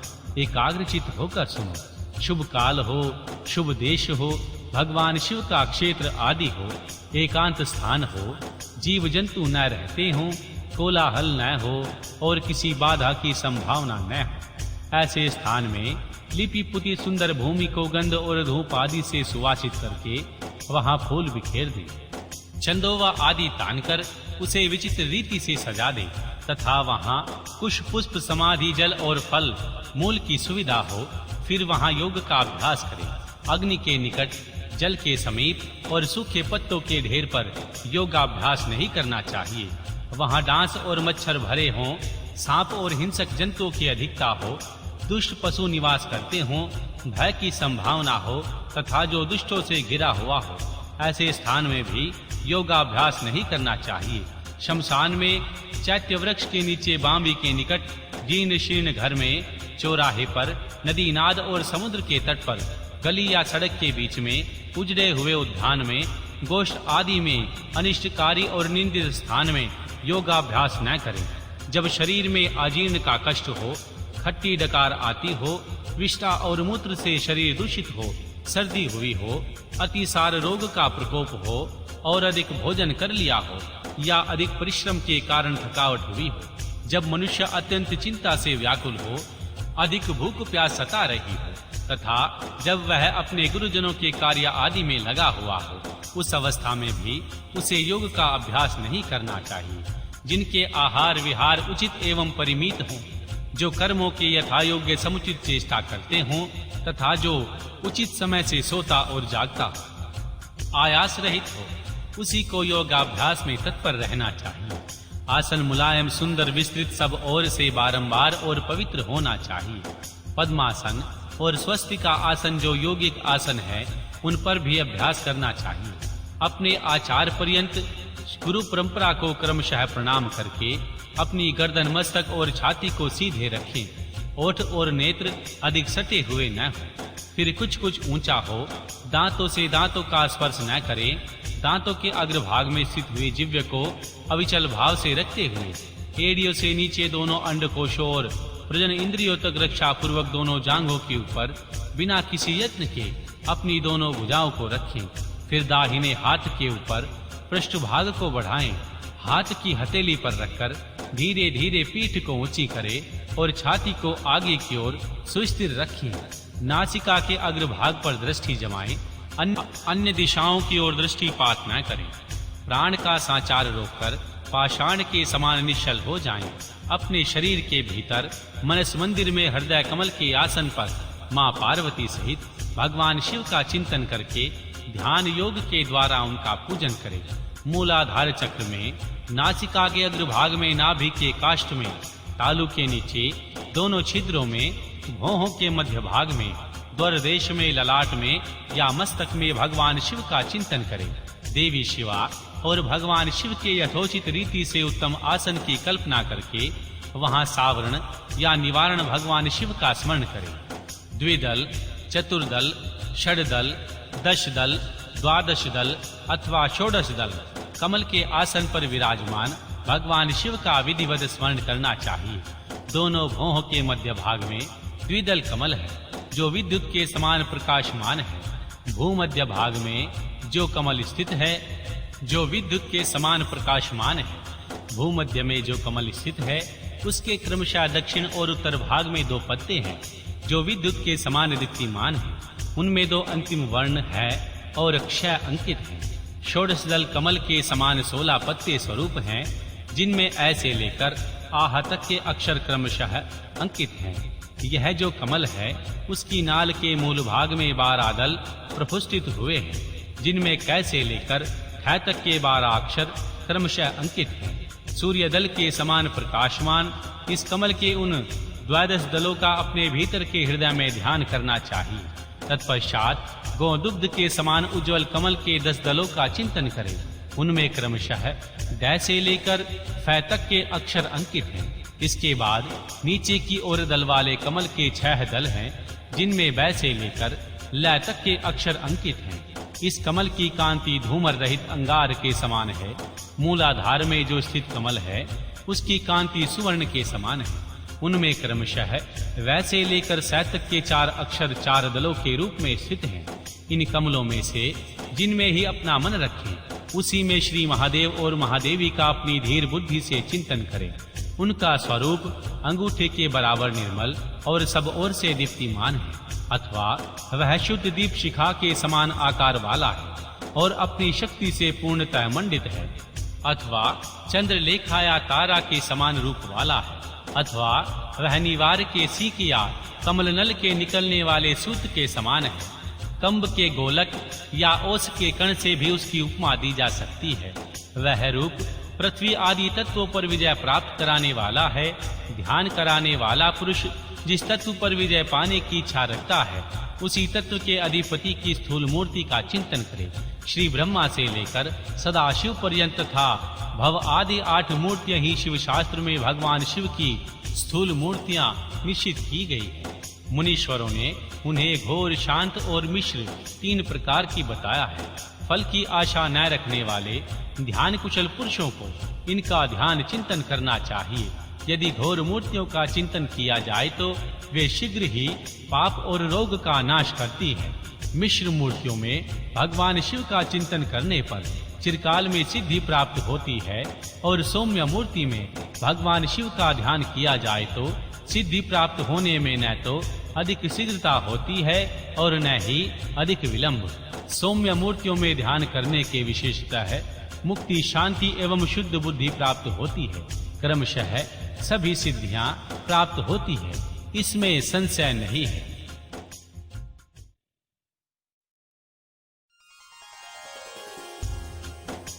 अध्याय 38 ध्यान और उसकी महिमा। योग धर्म तथा शिव योगी का महत्व। भगवान शिव के भक्त या भगवान शिव के लिए प्राण देने वाले अथवा शिव क्षेत्र में मरण से तत्काल मोक्ष का लाभ का कथन। श्री उपमन्यु जी कहते हैं, हे श्री कृष्ण जी, श्री कंठनाथ का स्मरण करने वाले लोगों के संपूर्ण मनोरथों की सिद्धि तत्काल हो जाती है। ऐसा जानकर कुछ योगी उनका ध्यान अवश्य करते हैं। कुछ लोग मन की स्थिरता के लिए स्थूल रूप का ध्यान करते हैं। स्थूल रूप में चिंतन लगाकर जब चित्त निश्चल हो जाता है, तब सूक्ष्म रूप से वह स्थिर हो भगवान शिव का चिंतन करने पर सब सिद्धियां प्रत्यक्ष सिद्ध हो जाती है। अन्य मूर्तियों का ध्यान करने पर भी भगवान शिव का रूप अवश्य चिंतन करना चाहिए। जिस रूप में मन की स्थिरता लक्षित हो उसका बारंबार ध्यान करना चाहिए। ध्यान करके पहले सवितशय होता है, फिर निर्विषय होता है, ऐसा ज्ञानी पुरुषों का कथन है। इस विषय में कुछ सत्य पुरुषों का मत है, कोई भी ध्यान निर्विषय नहीं होता। बुद्धि की कोई प्रवाह रूपता संतति ध्यान कहलाती है। इसीलिए निर्विषय बुद्धि को केवल निर्गुण निराकार श्री ब्रह्म में प्रावृत हो जाना चाहिए। अतः सविषय ध्यान प्रातः काल के सूर्य की किरणों के समान ज्योति का आश्रय लेने वाला है तथा निर्विषय ध्यान सूक्ष्म तत्व का अवलंबन कराने वाला है। इन दोनों के सिवा कोई ध्यान वास्तव में नहीं है।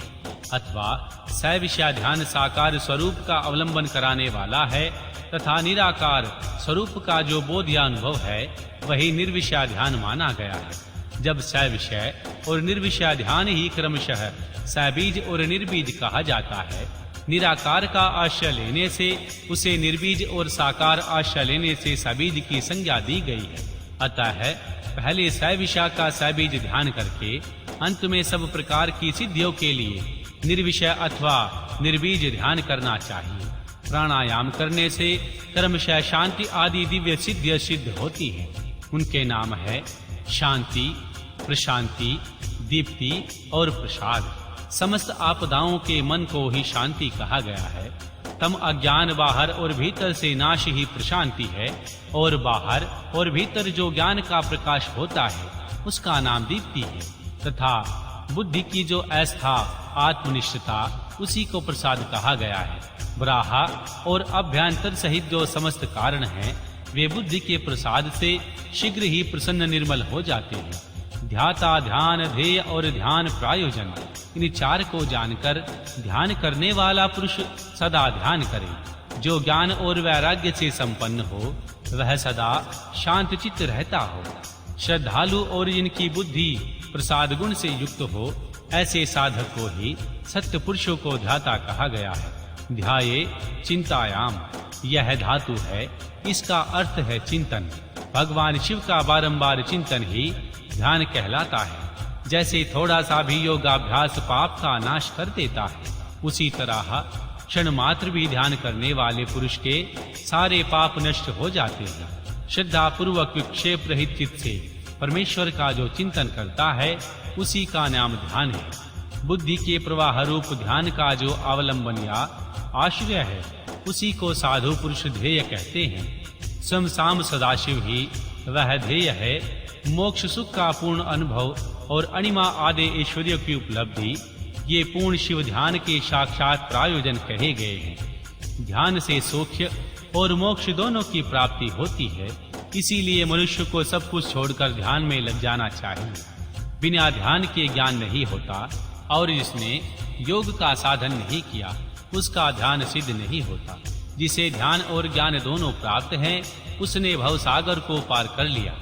समस्त उपलब्धियों से रहित निर्मल ज्ञान और एकाग्रता पूर्ण ध्यान, ये योगा अभ्यास से युक्त सिद्ध ही योगी होते हैं। जिनके सारे पाप नष्ट हो गए हैं उन्हीं की बुद्धि ज्ञान और ध्यान में लग जाती है। जिनकी बुद्धि पाप से दूषित है उनके लिए ज्ञान और ध्यान की बात भी अत्यंत दुर्लभ है। जैसे प्रज्वलित हुई आग सूखी और गीली लकड़ियों को भी जला देती है, उसी प्रकार ध्याना अग्नि शुभ और अशुभ कर्म को क्षण भर में दग्ध कर देती है। जैसे बहुत छोटा दीपक भी महान अंधकार दूर करने का सामर्थ्य रखता है, इसी तरह थोड़ा सा योग अभ्यास भी महान पाप का विनाश कर डालता है। श्रद्धा पूर्वक क्षण भर में भी परमेश्वर का ध्यान करने वाले पुरुष को जो महान श्रेय प्राप्त होता है उसका कहीं अंत नहीं है। ध्यान के समान कोई तीर्थ नहीं है, ध्यान के समान कोई तप नहीं है और ध्यान के समान कोई यज्ञ नहीं है। इसीलिए ध्यान अवश्य करें। आपने आत्मा एवं परमात्मा का बोध करने के कारण योगी जन केवल जल से भरे हुए तीर्थ और पत्थर एवं मिट्टी की बनी हुई देव मूर्तियों का आश्रय नहीं लेते। वे आत्म तीर्थ में आवाहन करते हैं और आत्मदेव के ही भजन में लगे रहते हैं। जैसे अयोगी पुरुषों को मिट्टी और काट आदि की बनी हुई स्थूल मूर्तियों का प्रत्यक्ष होता है, उसी तरह योगियों को ईश्वर के सूक्ष्म स्वरूप का प्रत्यक्ष दर्शन होता है।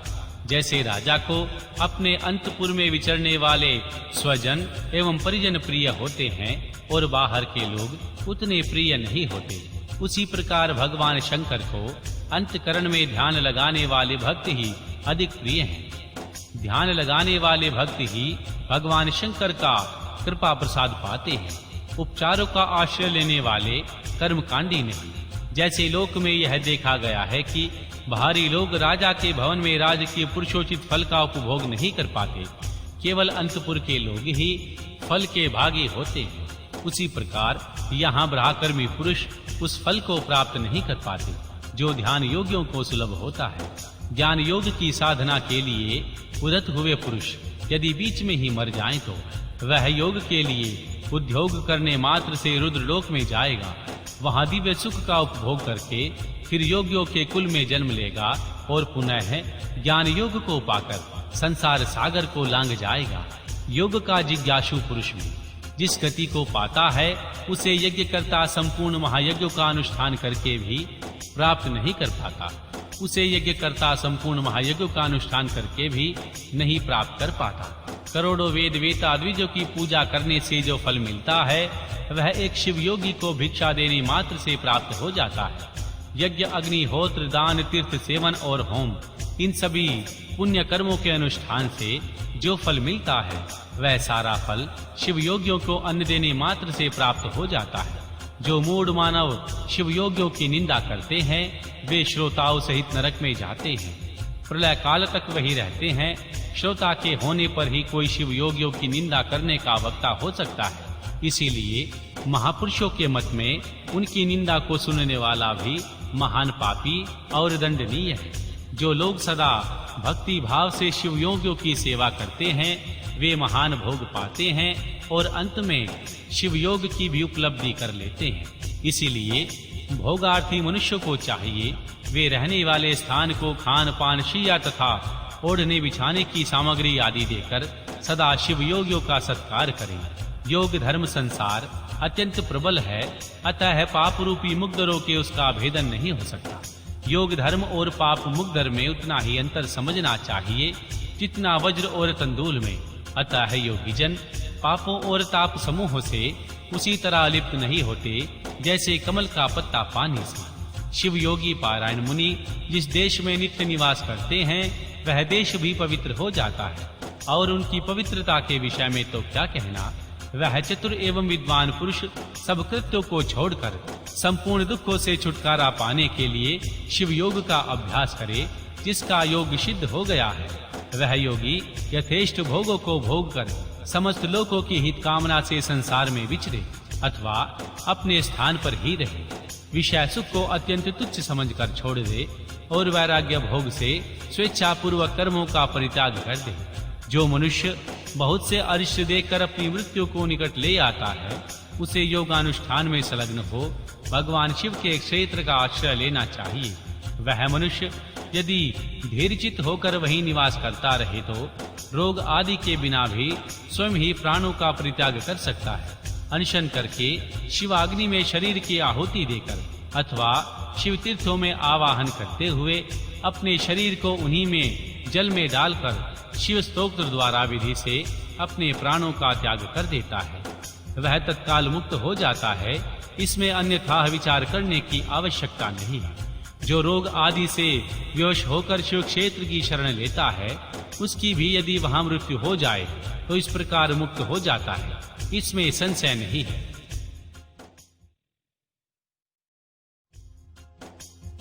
इसीलिए लोग अनशन आदि से क्षेत्र में श्रेष्ठ मरण की कामना करते हैं, क्योंकि शास्त्र पर विश्वास करके धीर हुए मन से उनके द्वारा इस तरह की मृत्यु स्वीकार की जाती है। जो भगवान शिव के भक्तों के लिए प्राण त्याग करता है, उसके समान दूसरा कोई मनुष्य मुक्ति मार्ग पर स्थित नहीं है। इस कारण संसार मंडल से उसकी शीघ्र मुक्ति हो जाती है। इसमें किसी एक उपाय का किसी तरह भी अवलंबन करके अथवा विधिवत षड शुद्धि को प्राप्त होकर यदि कोई मनुष्य मरता है तो उसका अन्य पशुओं प्राणियों के समान वहां औधर्व दैविक संस्कार नहीं करना चाहिए। विशेषता है उसके पुत्र आदि को उसके मरने से असोच की प्राप्ति नहीं होती। ऐसे पुरुष के मृत शरीर को धरती में गाड़ दे या पवित्र अग्नि से जला दे, भगवान शिव रूप जल में डाल दे अथवा काष्ठ या मिट्टी के ढेले की भांति कहीं फेंक भी दे, सब उसके लिए बराबर है। यदि ऐसे पुरुष के उद्देश्य से कोई भी कर्म करने की इच्छा हो तो दूसरों का कल्याण करें और अपनी शक्ति के अनुसार शिव भक्तों को तृप्त करें। उनके ध्यान को भगवान शिव भक्त ही ग्रहण करते हैं। उनकी संतति शिव भक्त हो तो वह भी ग्रहण कर सकती है। यदि ऐसा संभव ना हो तो उनका धन भगवान शिव को समर्पित कर दें, परंतु उनकी पशु संतति शिव भक्तिहीन संतान उस धन को ग्रहण ना करे। ओम नमः शिवाय। अध्याय 39। वायुदेव का अंतर्ध्यान। ऋषियों का सरस्वती में आवभृत स्नान और काशी में दिव्य तेज का दर्शन करके श्री ब्रह्मा जी के पास जाना। श्री ब्रह्मा जी का उन्हें सिद्धि प्राप्ति की सूचना देकर मेरु पर्वत के कुमार शिखर पर भेजना। महर्षि सूत जी कहते हैं, इस प्रकार क्रोध को जीतने वाले उपमन्यु से यदुकुल नंदन श्री कृष्ण ने जो योग प्राप्त किया था, उसका प्रतर्ण भाव से बैठे हुए उन मुनियों को उपदेश देकर आत्मदर्शी वायुदेव सायंकाल आकाश में अंतर्ध्यान हो गए। तदनंतर प्रातःकाल नैमिषारण्य के समस्त तपस्वी मुनि सत्र के अंत में अवप्रथ स्नान करने को उदत हुए।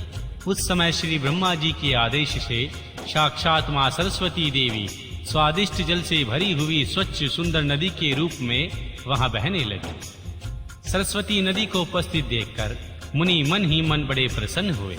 उन्होंने सत्र समाप्त स्नान करके उसमें आवाहन आरंभ किया।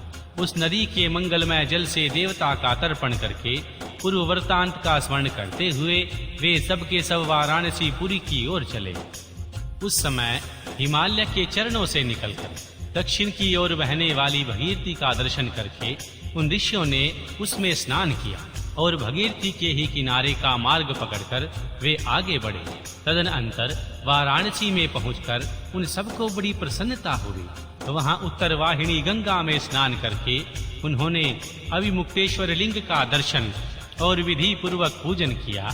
पूजन करके जब वे चलने को तैयार हुए तब उन्होंने आकाश में एक दिव्य और परम अद्भुत प्रकाशमान देखा, जो करोड़ों सूर्यों के समान जान पड़ता था। उसने अपनी प्रभा के प्रसार से संपूर्ण दिग्दांत को व्याप्त कर लिया था। तदनंतर जिन्होंने अपने शरीर में भस्म लगा रखा था, वे सैकड़ों सिद्ध पशुपति मुनि निकट जाकर उस तेज में लीन हो गए। उन तपस्वी महात्माओं के इस प्रकार लीन हो जाने पर वह तेज तत्काल अदृश्य हो गया। एक अद्भुत सी घटना घटित हुई।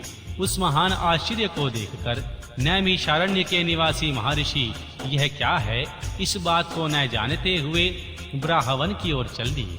इनके जाने से पहले ही लोक पावन पवन देव वहां जा पहुंचे। उन्होंने नैमिषारण्यवासी ऋषियों का जिस प्रकार साक्षात्कार किया, उसी तरह उनसे उनकी बातचीत हुई। ऋषियों की शुद्ध बुद्धि जिस प्रकार पार्षदों सहित शाम सदाशिव में लगी रहती थी, उसी प्रकार उस यज्ञ पारायण ऋषियों का वहां दीर्घ काल तक यज्ञ पूरा हुआ। ये सारी बातें जगद्रष्टा ब्रह्मयोनि श्री ब्रह्मा जी को बताई। फिर उनके कार्य के लिए उनसे आज्ञा ले अपने नगर को चले गए। तदनंतर अपने स्थान पर बैठे हुए श्री गंगा जी की गान की कला में परस्पर स्पर्धा रखने वाले और विवाद करने वाले तुम्बरु और श्री नारद जी के गणजनित रस का आस्वाद करते हुए वहां मध्यस्थता करने लगे। उस समय वे गंधर्वों और अप्सराओं से सेवित हो सुख पूर्वक बैठे हुए थे। उस वेला में किसी बाहरी व्यक्ति को वहां जाने का अवसर नहीं दिया जाता था। इसीलिए जब नैमिषारण्य निवासी मुनि वहां पहुंचे, जब द्वारपालों ने उन्हें द्वार पर ही रोक लिया, वे मुनि ब्राह्मण भाव से बाहर ही पार्श्वभाग में बैठ गए। इधर संगीत गोष्ठी में श्री नारद जी ने तुम्बुरु की समानता प्राप्त की। तब परमेष्ठी श्री ब्रह्मा ने उन्हें तुम्बुरु के साथ रहने की आज्ञा दी और वे पारस्परिक स्पर्धा को त्याग कर तुम्बुरु के परम मित्र हो गए। तत्पश्चात गंधर्वों और अप्सराओं से घिरे हुए नारद कुलेश्वर महादेव को वीणा गान सुनाकर संतुष्ट करने के लिए तुम्बुरु के साथ ब्राह भवन से उसी प्रकार निकले जैसे मेघों की घटा से सूर्यदेव बाहर निकलते हैं। उस समय मुनीश्वर नारद को देखकर उन 6 कुलों में उत्पन्न हुए ऋषियों ने प्रणाम किया और बड़े आदर के साथ श्री ब्रह्मा जी से मिलने का अवसर पूछा। महर्षि नारद जी का चित्त दूसरी ओर लगा हुआ था और वे बड़ी उतावली में थे। अतः उनके पूछने पर बोले, यही अवसर है, आप लोग भीतर जाइए।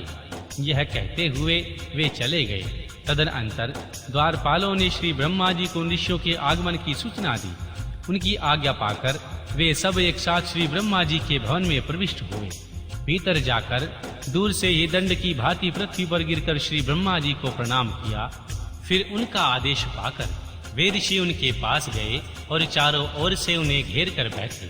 उन्हें वहां बैठा देख कमलासन श्री ब्रह्मा जी ने उनका कुशल समाचार पूछा और बताया कि मुझे तुम लोगों का सारा वृतांत ज्ञात हो चुका है, क्योंकि वायुदेव ने ही यहाँ सब कुछ कह दिया। अब तुम बताओ, जब वायुदेव तुम्हें कथा सुनाकर अदृश्य हो गए थे, तब तुमने क्या किया? देवेश्वर देव श्री ब्रह्मा के इस प्रकार पूछने पर उन मुनियों ने अर्थभ्राव स्नान के पश्चात गंगा तीर्थ में जाने वाराणसी की यात्रा करने, वहां देवेश्वरों द्वारा स्थापित शिवलिंग और अभिमुक्तेश्वर लिंग के भी दर्शन पूजन करने, आकाश में महान तेज पुंज के दिखाई देने, कतिपय महर्षियों के उनमें लीन होने तथा फिर उस महातेज के अदृश्य हो जाने की सब बातें श्री ब्रह्मा जी से विस्तार पूर्वक उन्हें बारंबार प्रणाम करके कही। साथ ही यह भी बताया कि हम अपने मन में बहुत विचार करने पर भी उस तेज को ठीक ठाक न जान सके। मुनियों का कथन सुनकर विश्वद्रष्टा श्री चतुर्मुख श्री ब्रह्मा जी ने किंचित सिर हिलाकर गंभीर वाणी में कहा, महर्षियों, तुम्हें परम उत्तम परलौकिक सिद्धि प्राप्त होने का अवसर आ रहा है। तुमने दीर्घकालिक सत्र द्वारा चिरकाल तक प्रभु की आराधना की है, इसीलिए वे प्रसन्न होकर तुम लोगों पर कृपा करने को उत्सुक हैं। उस तेज पुंज के दर्शन की जो घटा घटित हुई है, उनसे यही बात सूचित होती है। तुमने वाराणसी में आकाश के भीतर जो दीप्तिमान दिव्य तेज देखा था, वह साक्षात ज्योतिर्मय लिंग ही था। उसे महेश्वर का उत्कृष्ट तेज समझो। उस तेज में श्रोत और पशुपात व्रत का पालन करने वाले मुनि, जो स्वधर्म में पूर्णतः निष्ठा रखने वाले थे, अपने आप को दग्ध कर चुके थे और लीन हो गए। लीन होकर वे स्वस्थ एवं मुक्त हो गए। इसी मार्ग में तुम्हें भी शीघ्र ही मुक्ति प्राप्त होने वाली है। तुम्हें देखे हुए उस तेज से यही बात सूचित होती है, तुम्हारे लिए वह वही दैवश्वम उपस्थित हो गया। तुम मेरु पर्वत के दक्षिण शिखर पर जहाँ देवता रहते हैं, वहां जाओ। वही मेरे पुत्र श्री सनत कुमार, जो उत्कृष्ट मुनि है, निवास करते हैं। वे वहां साक्षात भूतनाथ आदि के आगमन की प्रतीक्षा में हैं। पूर्व काल की बात है, श्री सनत कुमार अज्ञानवश को अपने सब योगियों का शिरोमणि मानने लगे, इसलिए दुर्विनीति हो गए। यही कारण है कि उन्होंने किसी समय परमेश्वर शिव को देखकर भी उनके लिए उचित अभ्युत्थान आदि सत्कार नहीं किया था। वे अपने स्थान पर निर्भय बैठे रहे। उनके इस अपराध से कुपित हो श्री नंदी ने उन्हें बहुत बड़ा ऊंट बना दिया था। तब उनके लिए मुझे बड़ा शोक हुआ और मैंने दीर्घकाल तक महेश्वर महादेव देवी की उपासना करके नंदी से भी बड़ी अनुविनय की। इस प्रकार प्रयत्न करके किसी तरह उनको ऊंट की योनि से छुटकारा दिलाया। उन्हें पूर्ववत श्री सनत कुमार रूप की प्राप्ति कराई। उस समय श्री महादेव जी ने मुस्कुराते हुए अपने गणाध्यक्ष श्री नंदी से कहा, अनंग, श्री सनत कुमार मुनि ने मेरी ही अवहेलना करके अपना वैसा अहंकार प्रकट किया था। अतः तुमको मेरे उस यथार्थ रूप का उपदेश दो। श्री ब्रह्मा का ज्येष्ठ पुत्र मूढ़ की भांति मेरा स्मरण कर रहा है, अतः मैंने ही उनको तुम्हारे शिष्य के रूप में दिया है। तुमसे उपदेश पाकर वह मेरे ज्ञान का प्रावर्तक होगा और वही तुम्हारा धर्माध्यक्ष के पद पर अभिषेक करेगा। श्री महादेव जी के ऐसा कहने पर समस्त भूतगणों के अध्यक्ष श्री नंदी ने प्रातःकाल मस्तक झुकाकर स्वामी की वह आज्ञा शिरोधार्या की। श्री सनत कुमार भी मेरी आज्ञा से इस गणराज नंदी को प्रसन्न करने के लिए मेरु पर्वत पर दुष्कर तपस्या कर रहे थे। गणाध्यक्ष श्री नंदी के समागम से पहले ही तुम लोग सनत कुमार से मिलो, क्योंकि उन पर कृपा करने के लिए श्री नंदी वहां शीघ्र आएंगे। विश्वयोनि श्री ब्रह्मा के इस प्रकार शीघ्र आदेश देकर भेजने पर वे मुनि मेरु पर्वत के दक्षिणवर्ती कुमार शिखर पर गए।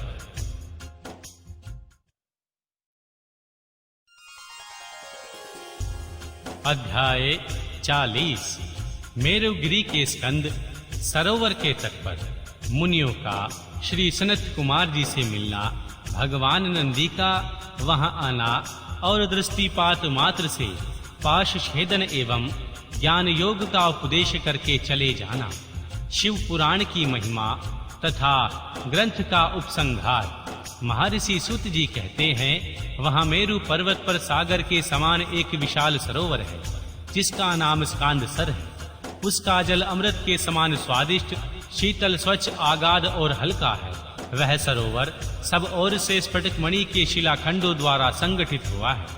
उसके चारों ओर सभी ऋतुओं में खिलने वाले फूलों से भरे हुए वृक्ष उसे आच्छादित किए रहते हैं। उस सरोवर में सेवार, उत्पल, कमल और कुमुद के पुष्प तारों के समान शोभा पाते हैं और तरंगे बादलों के समान उठती रहती हैं, जिससे जान पड़ता है कि आकाश ही भूमि पर उतर आया है। वहां सुखपूर्वक उतरने चढ़ने के लिए सुंदर घाट और सीढ़ियां हैं। वहां की भूमि नीली दिशाओं से आबद्ध है। आठों दिशाओं की ओर वह सरोवर बड़ी शोभा पाता है। वहां बहुत से लोग नहाने के लिए उतरते हैं और कितने ही नहाकर निकलते हैं। स्नान करके श्वेत यज्ञोपवीत उज्जवल कोपीन धारण किए, वक्कल पहने, सिर पर जटा अथवा शिखा रचाए, मुंड मुंडाए, ललाट में त्रिपुंड लगाए, वैराग्य से विमल एवं मुस्कुराते मुख वाले बहुत से मुनि कुमार घड़ों में, कपालिनी के पत्तों के दोनों सुंदर कलशों में, कमंडलुओं में तथा वैसे ही कारकों, करवों आदि में उनके लिए, दूसरों के लिए विशेषतः देव पूजा के लिए वहां से नित्य जल और फूल ले जाते हैं। वहां इष्ट और शिष्ट पुरुष जल में स्नान करते देखे जाते हैं। उस सरोवर के किनारे ही शिलाओं पर तिल, अक्षत, फूल और छोड़े हुए पवित्र दृष्टि गोचर होते हैं। वहां स्थान स्थान पर अनेक प्रकार की पुष्प बलि आदि दी जाती है। कुछ लोग सूर्य को अर्घ देते हैं, कुछ लोग वेदी पर बैठकर पूजन आदि करते हैं। उस सरोवर के तट पर एक कल्प वृक्ष के नीचे हीरे की शिला से बनी हुई वेदी पर कोमल मृग चर्म बिछा सदा बाल रूपधारी श्री सनत कुमार जी बैठे थे। वे अपनी अविरलता समाधि से उस समय उपरत हुए थे। उस समय बहुत से ऋषि मुनि उनकी सेवा में बैठे थे और योगीश्वर भी उनकी पूजा करते थे। नैमिषारण्य के मुनियों ने वहां श्री सनत कुमार जी का दर्शन किया, उनके चरणों में मस्तक झुकाया और उनके आसन पर बैठ गए। श्री सनत कुमार जी के पूछने पर उन ऋषियों ने ज्यों ही अपने आगमन का कारण बताया, त्यों ही आकाश में दुदुम्बियों का तुमुलनाद सुनाई देने लगा। उसी समय सूर्य के समान तेजस्वी एक विमान दृष्टि गोचर हुआ, जो असंख्यों गणेशों द्वारा चारों ओर से घिरा हुआ था। उसमें अप्सराएं तथा रुद्र कन्याएं भी थी। वहां मृदंग, ढोल और वीणा की ध्वनि गूंज रही थी।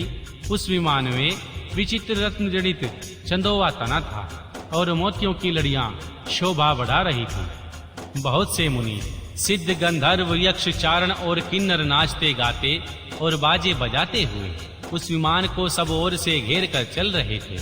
उसमें वृषभ चिन्ह से युक्त और मूंगे के दंड से विभूषित ध्वजा पताका फहरा रही थी, जो उसके गोपुर की शोभा बढ़ाती थी। उस विमान के मध्य भाग में दो चंवरों के बीच चंद्रमा के समान उज्जवल मणिमय दंड वाले शुद्ध छत्र के नीचे दिव्य सिंहासन पर शिलाद पुत्र श्री नंदी देवी सुयसा के साथ बैठे थे। वे अपनी कांति से शरीर के तथा तीनों नेत्रों से बड़ी शोभा बढ़ा रहे थे। भगवान शंकर को आवश्यक कार्यों की सूचना देने वाले वे नंदी मानो जगत दृष्टा भगवान शिव के आलंगनीय आदेश का मूर्तिमान स्वरूप होकर वहां आए थे, अथवा उनके रूप में जो मानो साक्षात शंभु का संपूर्ण अनुग्रह ही साकार रूप धारण करके वहां सबके सामने उपस्थित हुआ। शोभाशाली श्रेष्ठ त्रिशूल ही उनका आयुध है। वे विद्वेश्वर गणों के अध्यक्ष हैं और दूसरे विश्वनाथ की भांति शक्तिशाली हैं। उनमें विश्वद्रष्टा विधाताओं का भी निग्रह और अनुग्रह करने की शक्ति है। उनके 4 भुजाएं हैं, अंग अंग से उदारता सूचित होती है। वे चंद्रलेखा से विभूषित, कंठ में नाग और मस्तक पर चंद्रमा उनके अलंकार हैं। वे साकार ऐश्वर्य और सक्रिय सामर्थ्य के स्वरूप से जान पड़ते हैं। उन्हें देखकर ऋषियों सहित श्री ब्रह्मपुत्र सनत कुमार मुख प्रसन्नता से खिल उठा। वे दोनों हाथ जोड़कर उठे और आत्मसमर्पण सा करते हुए खड़े हो गए। इतने में ही वह विमान धीरे धीरे धरती पर आ गया। श्री सनत कुमार ने देवनंदी को साष्टांग प्रणाम करके उनकी स्तुति की और मुनियों का परिचय देते हुए कहा, ये 6 कुलों में उत्पन्न ऋषि हैं जो नैमिषारण्य में दीर्घ काल से सत्र का अनुष्ठान करते थे। श्री ब्रह्मा जी के आदेश से आपका दर्शन करने के लिए ये लोग पहले से ही यहाँ आए हुए हैं। श्री ब्रह्मपुत्र हे सनत कुमार का यह कथन सुनकर श्री नंदी ने दृष्टिपात मात्र से उन सब के पाशों को तत्काल काट डाला और ईश्वरीय शैशव एवं ज्ञान योग का उपदेश लेकर वे श्री महादेव जी के पास चले गए। श्री सनत कुमार ने वहां समस्त ज्ञान साक्षात मेरे गुरु व्यास को दिया और श्री पूजनीय व्यास जी ने मुझे संक्षेप में वह सब कुछ बताया। त्रिपुरारी भगवान शिव के पुराण रत्न का उपदेश वेद के न जानने वाले लोगों को नहीं देना चाहिए। जो भक्त और शिष्य ना हो उनको तथा नास्तिकों को भी इसका उपदेश नहीं देना चाहिए।